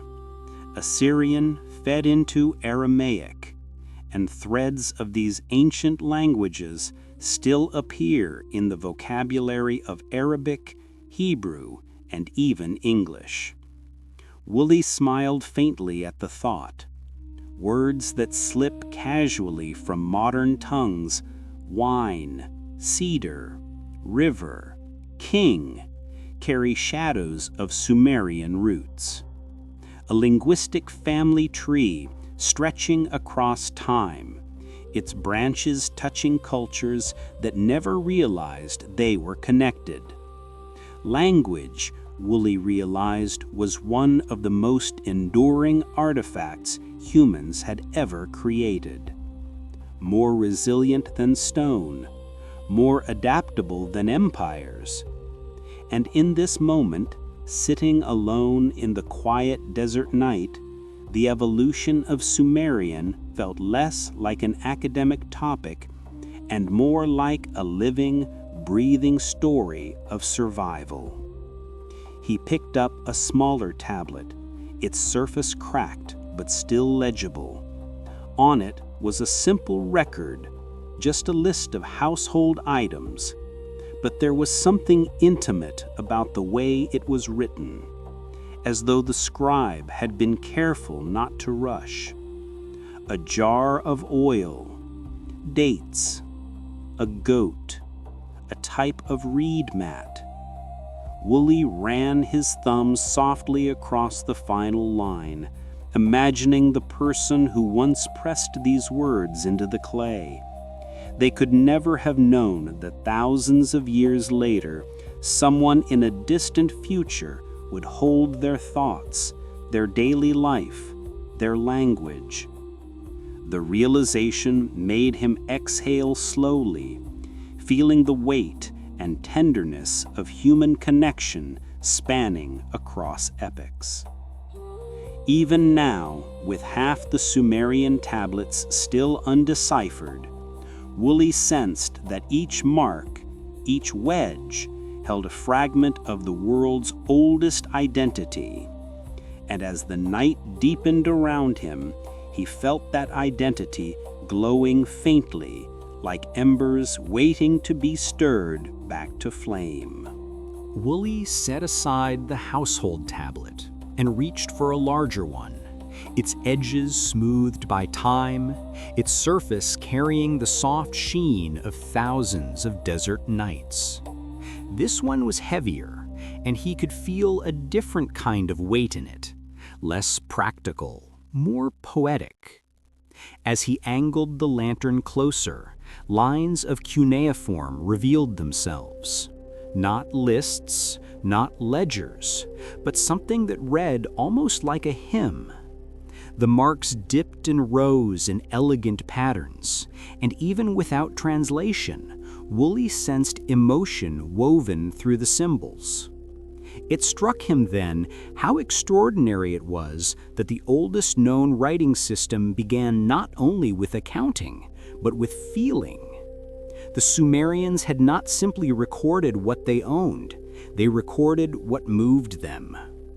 Woolley let his fingertips glide gently across the clay, and the faint sound it made reminded him of the soft rustle of parchment, a sound scholars had added to modern recordings to mimic the ambiance of ancient scribes at work.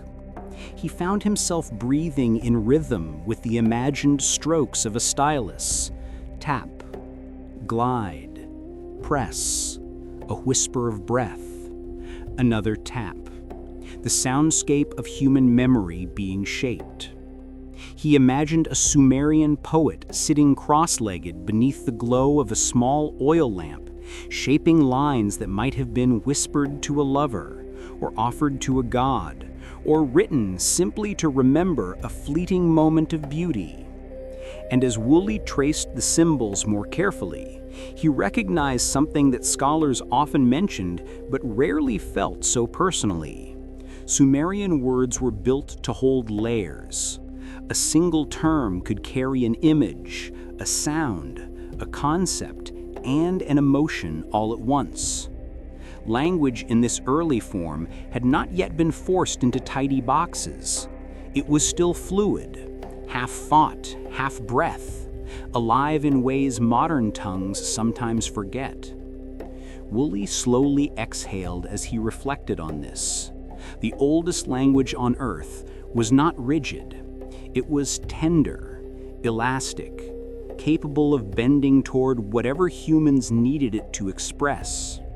Even now, thousands of years later, traces of that flexibility remained. He turned the tablet slightly, noticing deeper grooves at certain lines, signs that the writer had pressed harder, perhaps in excitement, perhaps in sorrow.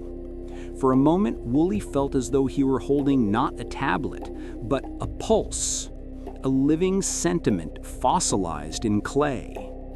Then he remembered something that had always unsettled him.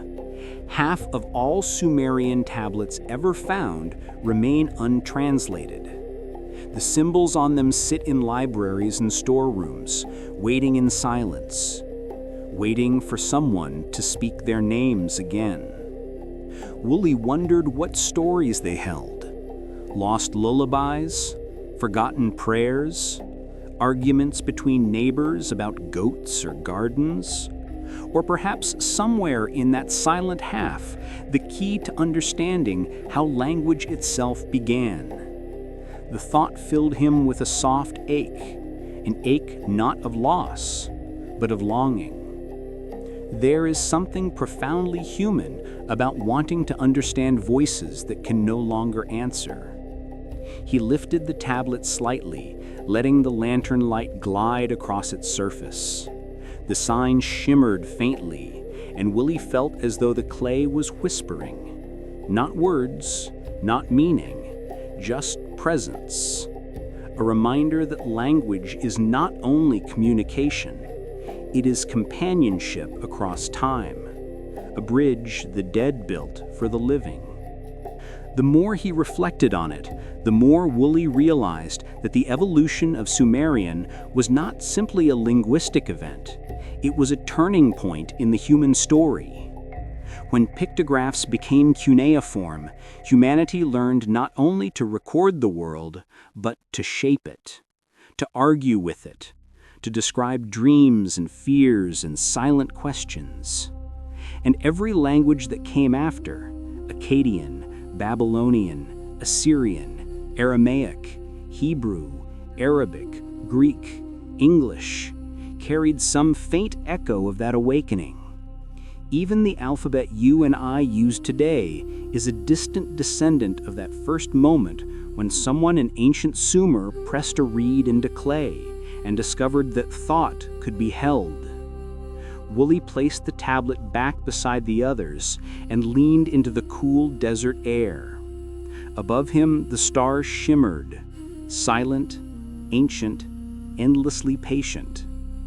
He imagined them watching the rise and fall of languages through the ages, carrying the memory of every word ever spoken. And as Woolley closed his eyes, he felt the presence of the Sumerian language settle around him one more time. Gentle, warm, steady, like a voice humming from far beyond memory, inviting him and all of us to listen more softly, to breathe more slowly, and to rest in the oldest lullaby the world has ever known. The desert night had grown cooler when Woolley first allowed himself to imagine what Sumer once looked like, not as ruins, not as fragments, but as a world alive and breathing. It was difficult at first.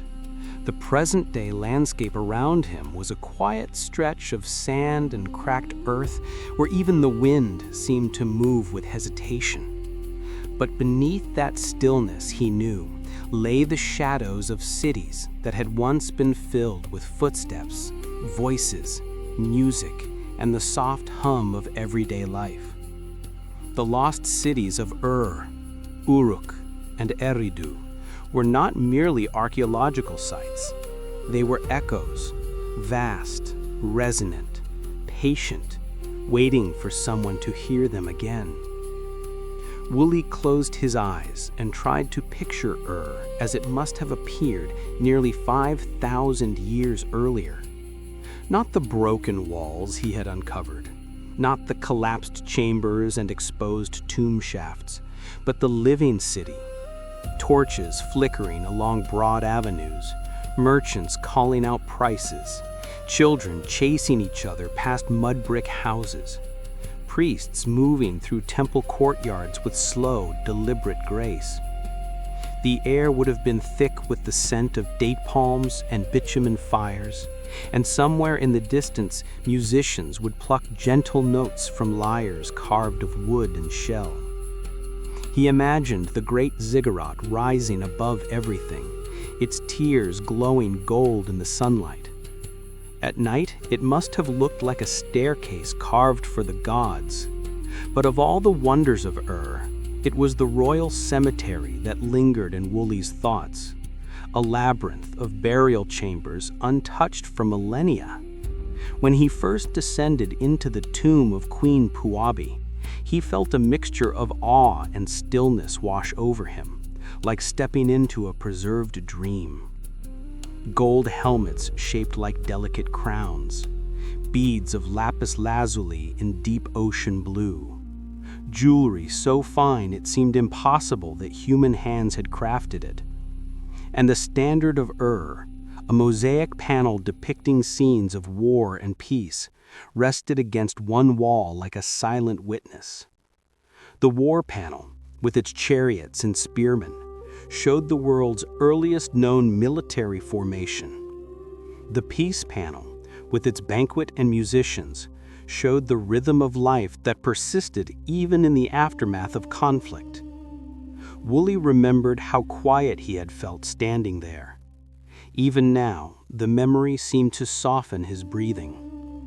It was as though the city, though long gone, had left behind a heartbeat. When he opened his eyes again, the desert around him felt less empty.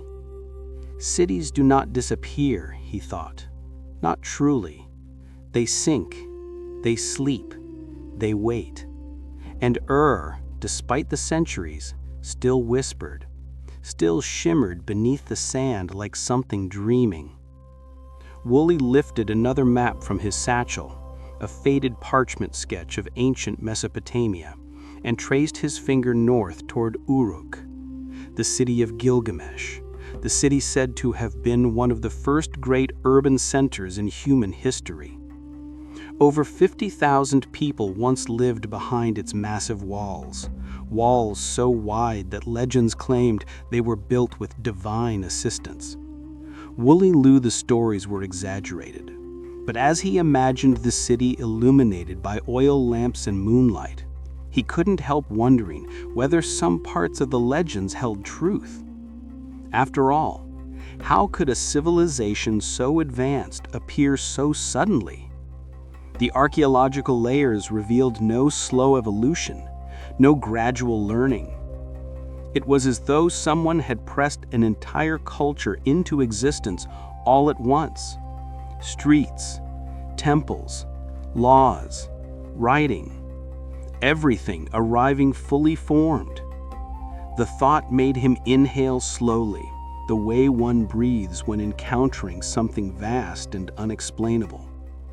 The wind shifted slightly, brushing the sand around his boots, and Woolley leaned back to absorb the quiet. Uruk. Their names alone carried a rhythm, a soft pulse like the beat of a distant drum. He sensed that if he listened long enough, the cities would begin to speak, revealing not just architecture or artifacts, but the feeling of what it meant to live there, to wake before dawn, to hear the first traders setting out their wares, to watch dust rise beneath the hooves of herders, to share bread and stories in courtyards lit by star-filled skies. And in that stillness, Woolley understood. These cities were not lost. They were simply waiting for someone to walk slowly enough, breathe quietly enough, to hear them again.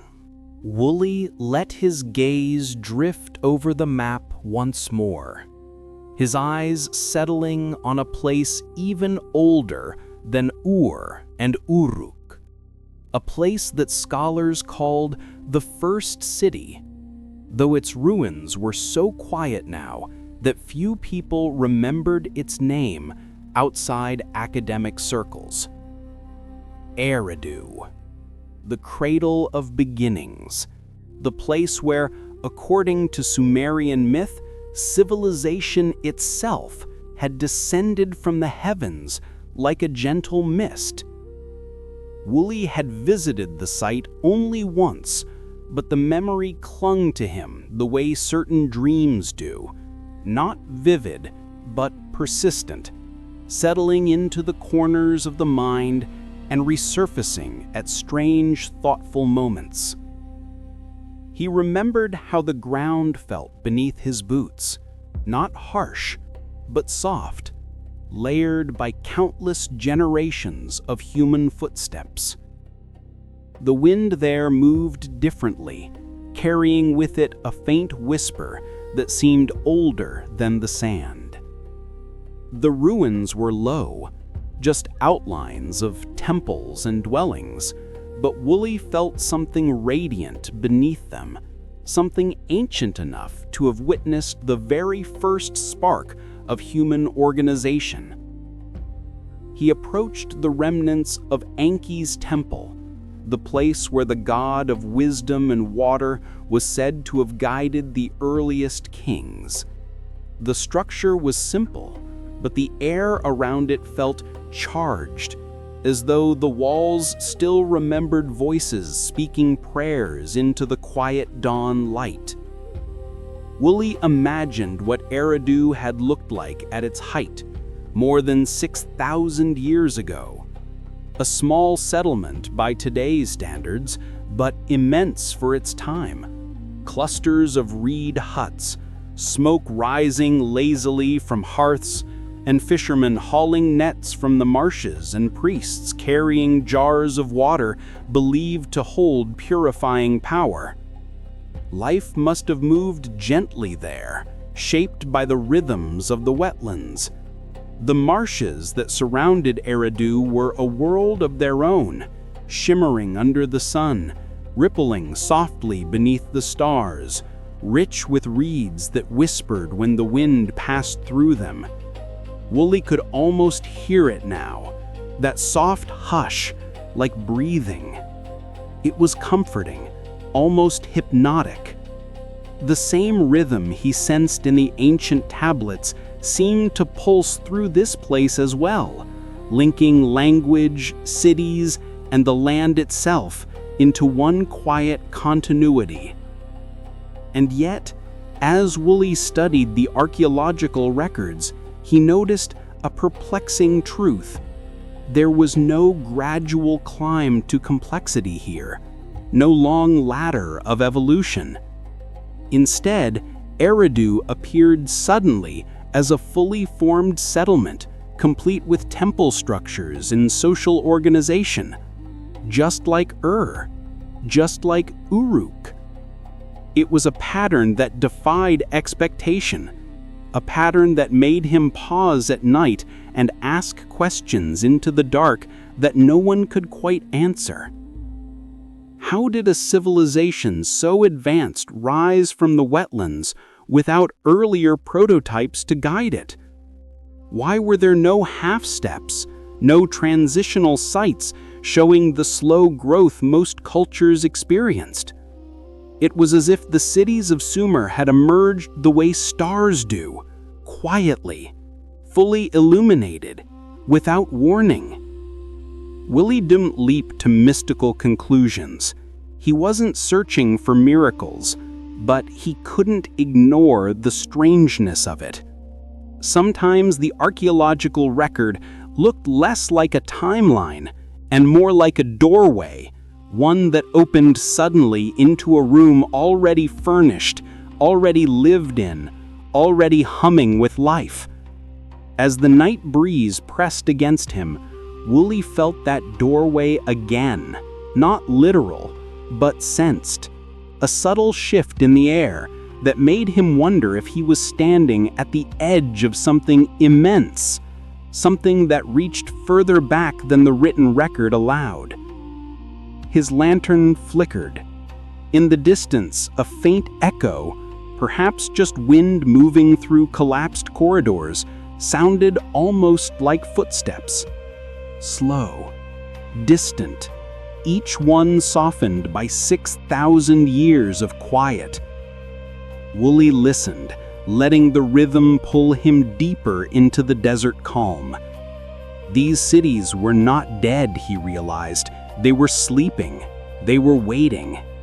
And in their sleep, they still dreamed of the marshes that nourished them, of the temples that anchored them, of the people who built them with hands guided by both necessity and wonder. He exhaled softly, letting the breeze carry away his breath.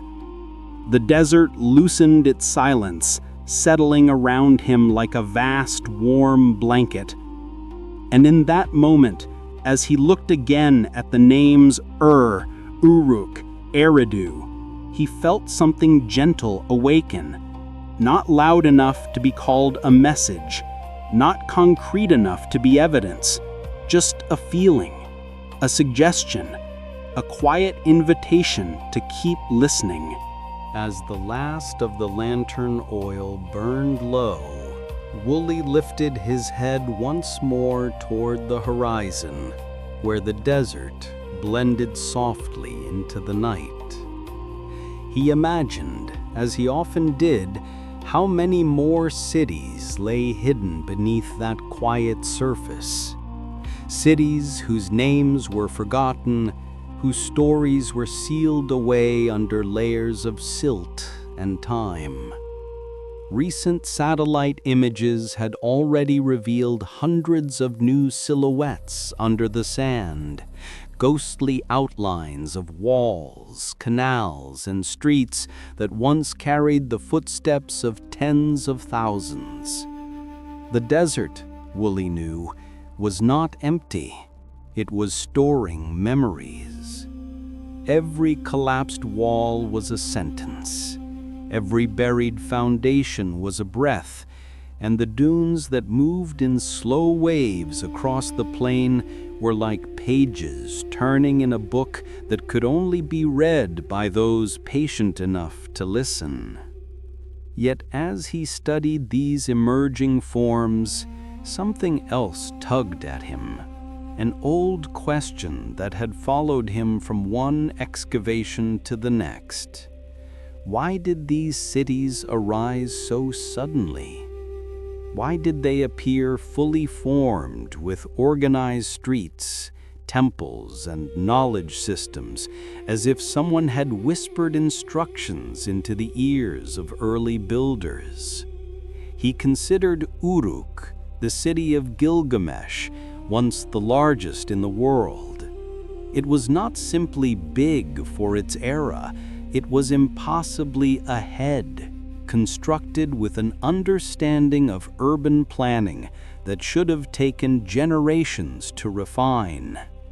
Canals arranged deliberately to manage seasonal floods, ziggurats aligned with celestial markers, warehouses built to scale with a sophistication that modern engineers still admired, and all of it appearing in what felt like a single moment in the archaeological record.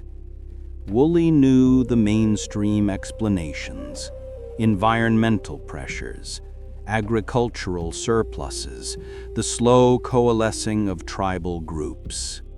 But when he stood inside the ruins of Uruk, framed by mud brick walls older than recorded history, all those explanations felt too small, too neat, too tidy for something that still radiated mystery. The wind shifted again, slipping through what had once been a grand ceremonial avenue.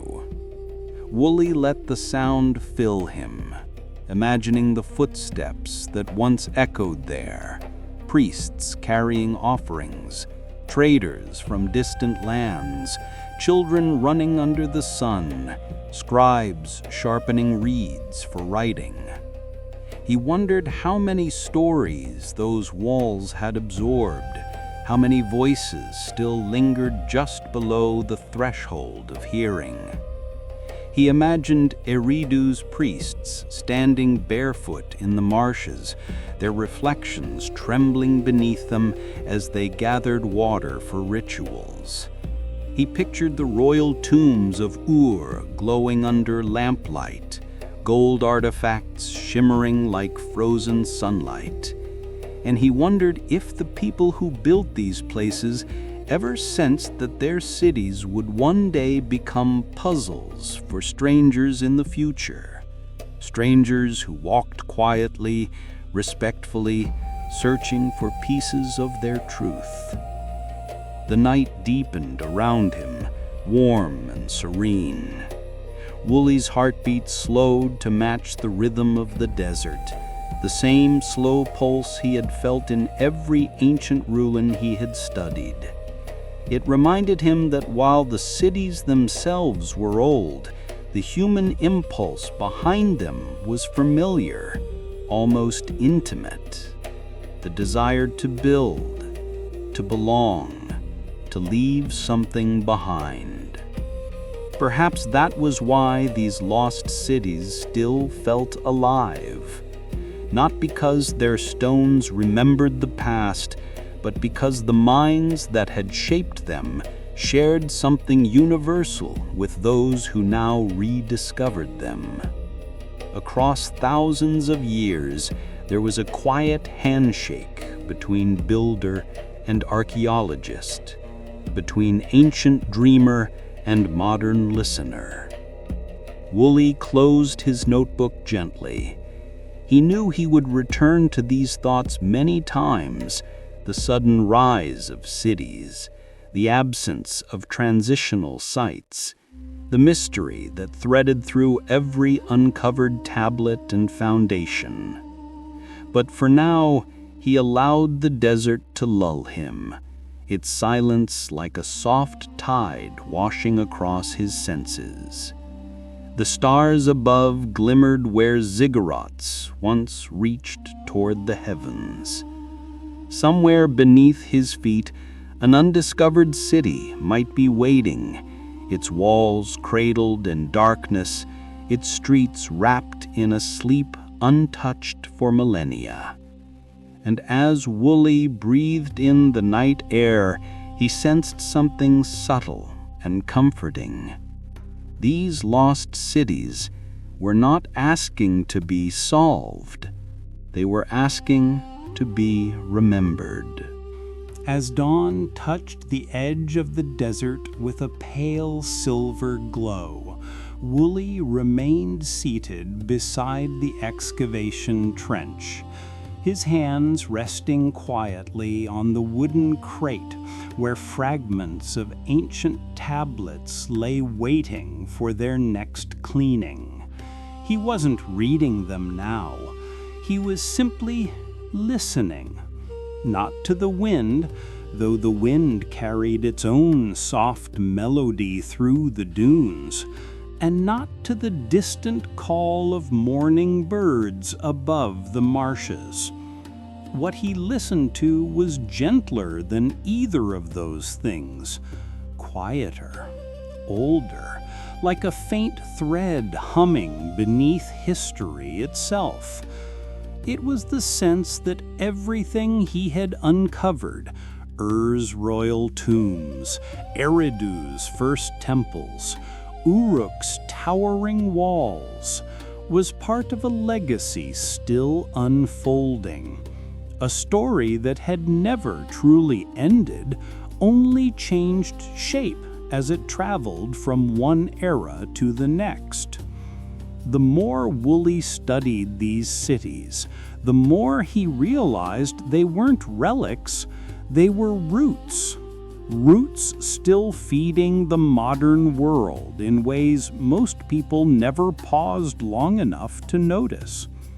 He thought about the code of Ur-Nammu, carved in cuneiform long before Hammurabi's laws. Even in its chipped and worn state, its purpose echoed loudly into the present. Fairness, compensation, personal accountability. The foundations of legal systems we take for granted, innocence until proven guilt, proportional punishment, were already present there, in a world lit only by oil lamps. Wooly ran his thumb over a tiny shard of clay beside him, imagining the scribe who once pressed each wedge-shaped mark. That scribe couldn't have known that their quiet, methodical work would someday evolve into courtrooms, constitutions, and global systems of justice. Yet somehow that line ran straight from them to us. And the connection didn't end with law. Wooly often smiled at the thought that every person checking their calendar, marking dates, tracking months, adjusting schedules, was echoing a system first developed by Sumerian astronomers who studied the heavens with naked eyes and astonishing accuracy. Their observations of the moon carved the rhythms of time that humans still follow today. Even the shape of an hour, broken into 60 minutes, was a whisper from the base 60 system first scratched onto clay tablets thousands of years before the first mechanical clock ticked. Wooly found this both humbling and comforting, that the world was not built suddenly, but layered gently like sediment along the Euphrates, each idea settling on another until civilization stood tall without always remembering the hands that shaped their foundations. He looked toward the horizon, trying to picture the world of the Sumerians, not as a distant, dusty chapter, but as something still alive in the things people do each day. The Epic of Gilgamesh, for instance, lingered in places people rarely notice. Echoes found in Greek myths, in Roman epics, even in medieval stories of heroes searching for meaning and mortality. Modern literature, philosophy, and psychology owed more to that ancient tale than most readers would ever guess. The longing of Gilgamesh, the wrestle with death, the search for purpose, all of it carried forward into every culture that came after, reshaped but unmistakable. Wooly closed his eyes briefly, imagining how many pieces of modern thought were built on stones laid by hands long gone. And he wondered how many more pieces remained hidden, buried in the 90% of tablets the world had yet to translate. Each tablet a sealed window, each undeciphered line a quiet breath from a civilization waiting for its voice to be heard. The sunlight crept over the edge of the desert, warming the sand around him. Wooly exhaled slowly, letting the warmth soak into his skin, and he felt again that soft undercurrent, that hum beneath history, the gentle reminder that the Sumerians were not simply a people of the past, they were companions in our present, architects of our questions, our measurements, our laws, our stories. Their legacy shaped the world not through force, but through endurance, through memory, through whispers that had traveled farther than any army or king. And sitting there in the quiet dawn, Wooly sensed that those whispers were still moving, still drifting toward the future, still waiting for someone, anyone, patient enough, gentle enough, to listen. Wooly let the rising sun warm the back of his hands as he continued staring at the tablets beside him, though he wasn't truly seeing the marks anymore. Instead, he was drifting through the invisible threads that tied those ancient symbols to the present, letting each thought unfold slowly, like a soft curl of smoke rising from an incense bowl. He thought of the Sumerian physicians, men and women whose diagnostic texts were inscribed with surprising clarity, outlining symptoms, prognoses, and treatments with a logic that felt astonishingly modern. Their approach combined observation, ritual, and early empirical reasoning, balancing the spiritual and the practical in a way that still echoed through contemporary medicine. Wooly wondered if the people writing those texts understood that they were crafting the first foundations of medical thought, that one day hospitals, research labs, and entire fields of study would emerge from the quiet notes they pressed into clay. He imagined a healer preparing salves made from resin and herbs, murmuring words of comfort to a frightened child while glancing at a tablet for guidance. In that small gesture, one hand on the shoulder, one eye on the written knowledge, Wooly saw the entire lineage of human care, stretching from a mud-brick city beside the Euphrates to the modern world with its white corridors and steady fluorescent lights. And then there was astronomy, the Sumerians' quiet communion with the stars. They charted Venus with almost uncanny precision, recorded eclipses, tracked the rising and setting of constellations long before telescopes turned the night sky into a mapped frontier. Wooly often smiled when he remembered that the zodiac, 12 symbols that millions consult each day for meaning or comfort, originated from those ancient observations. The idea that the sky could speak, could reflect human stories, could offer guidance, began in the soft glow of Sumerian nights, when priests would climb ziggurats and watch the heavens in contemplative silence.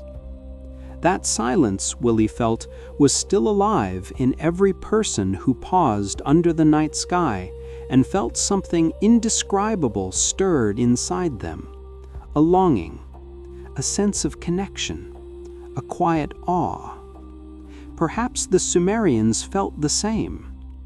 He looked again at the tablets and marveled at how those early astronomers had perceived rhythms in the sky that modern instruments later confirmed, cycles within cycles, patterns subtle enough to slip past notice, but persistent enough to shape calendars, agriculture, festivals, and the ebb and flow of daily life. The thought made Wooly feel small, but in a pleasant way, like standing at the edge of a great ocean and sensing how many waves had touched the shore before you.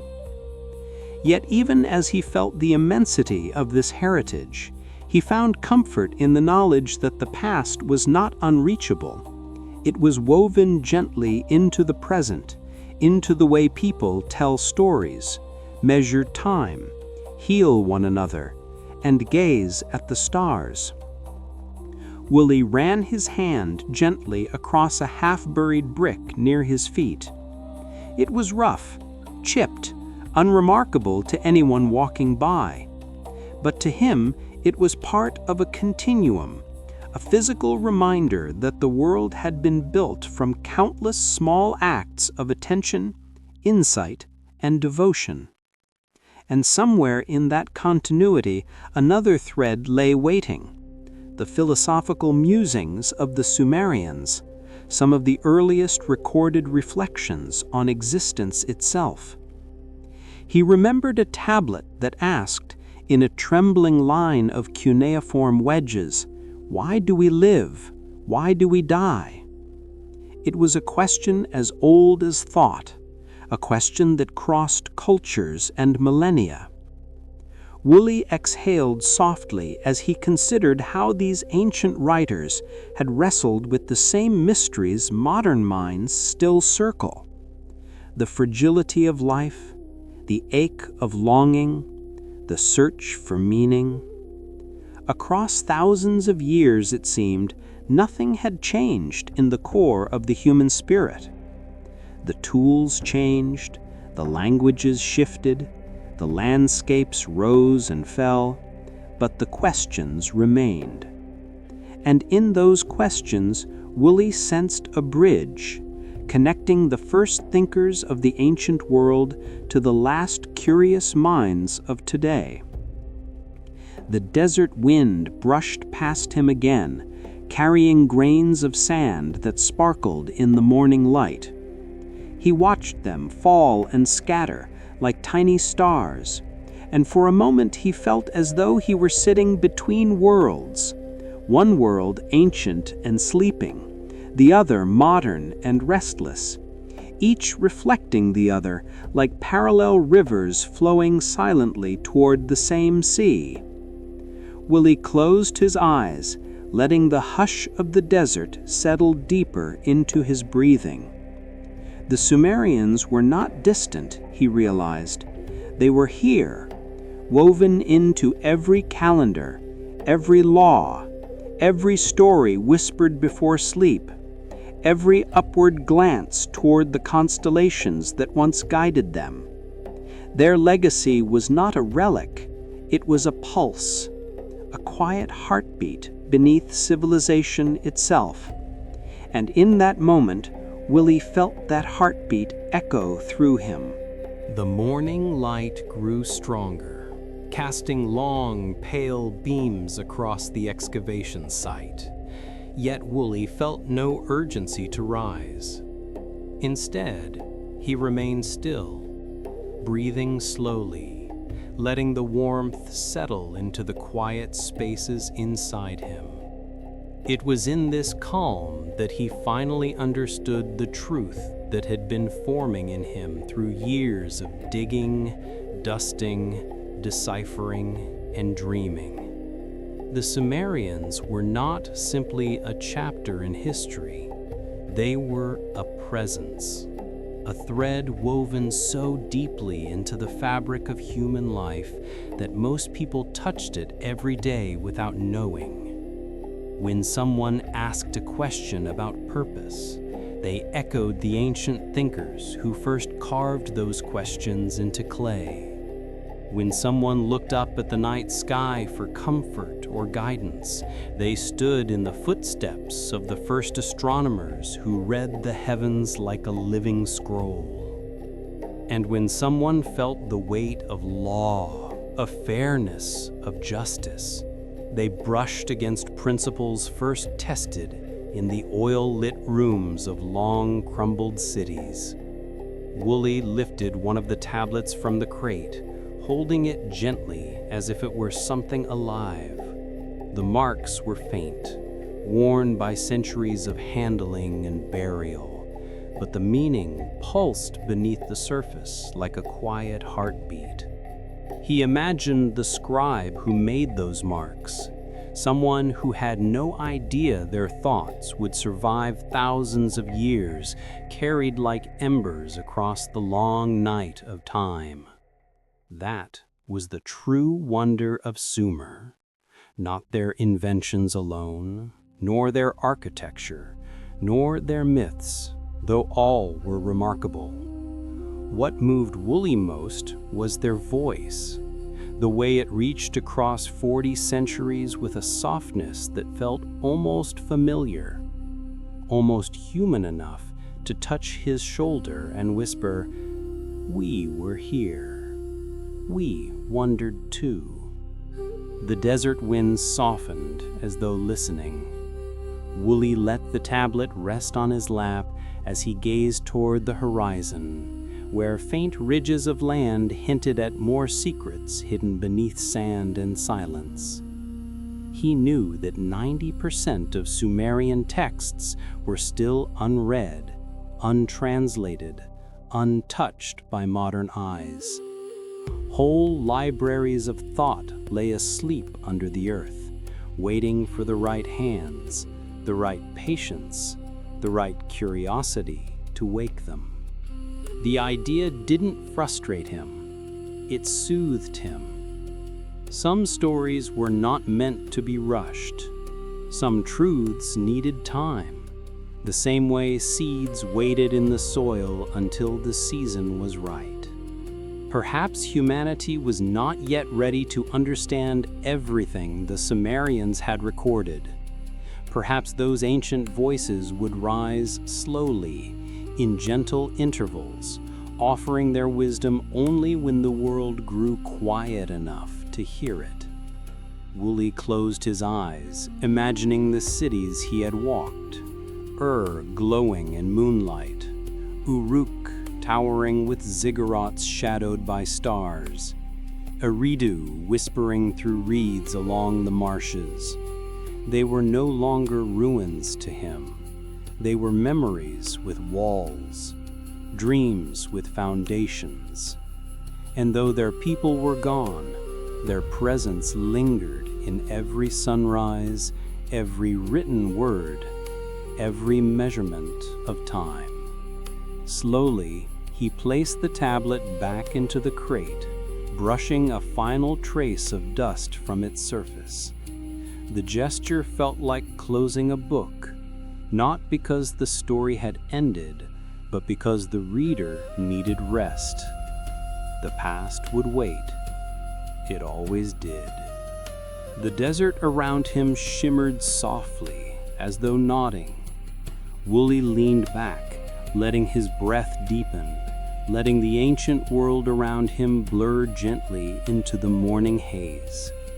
He didn't feel alone, not here, not now. The Sumerians were with him, in the quiet, in the warmth, in the delicate mystery that wrapped itself around his thoughts. Their legacy was not a monument or a relic. It was a whisper traveling through time, a whisper that drifted into every corner of civilization, into every question, into every quiet night like this one.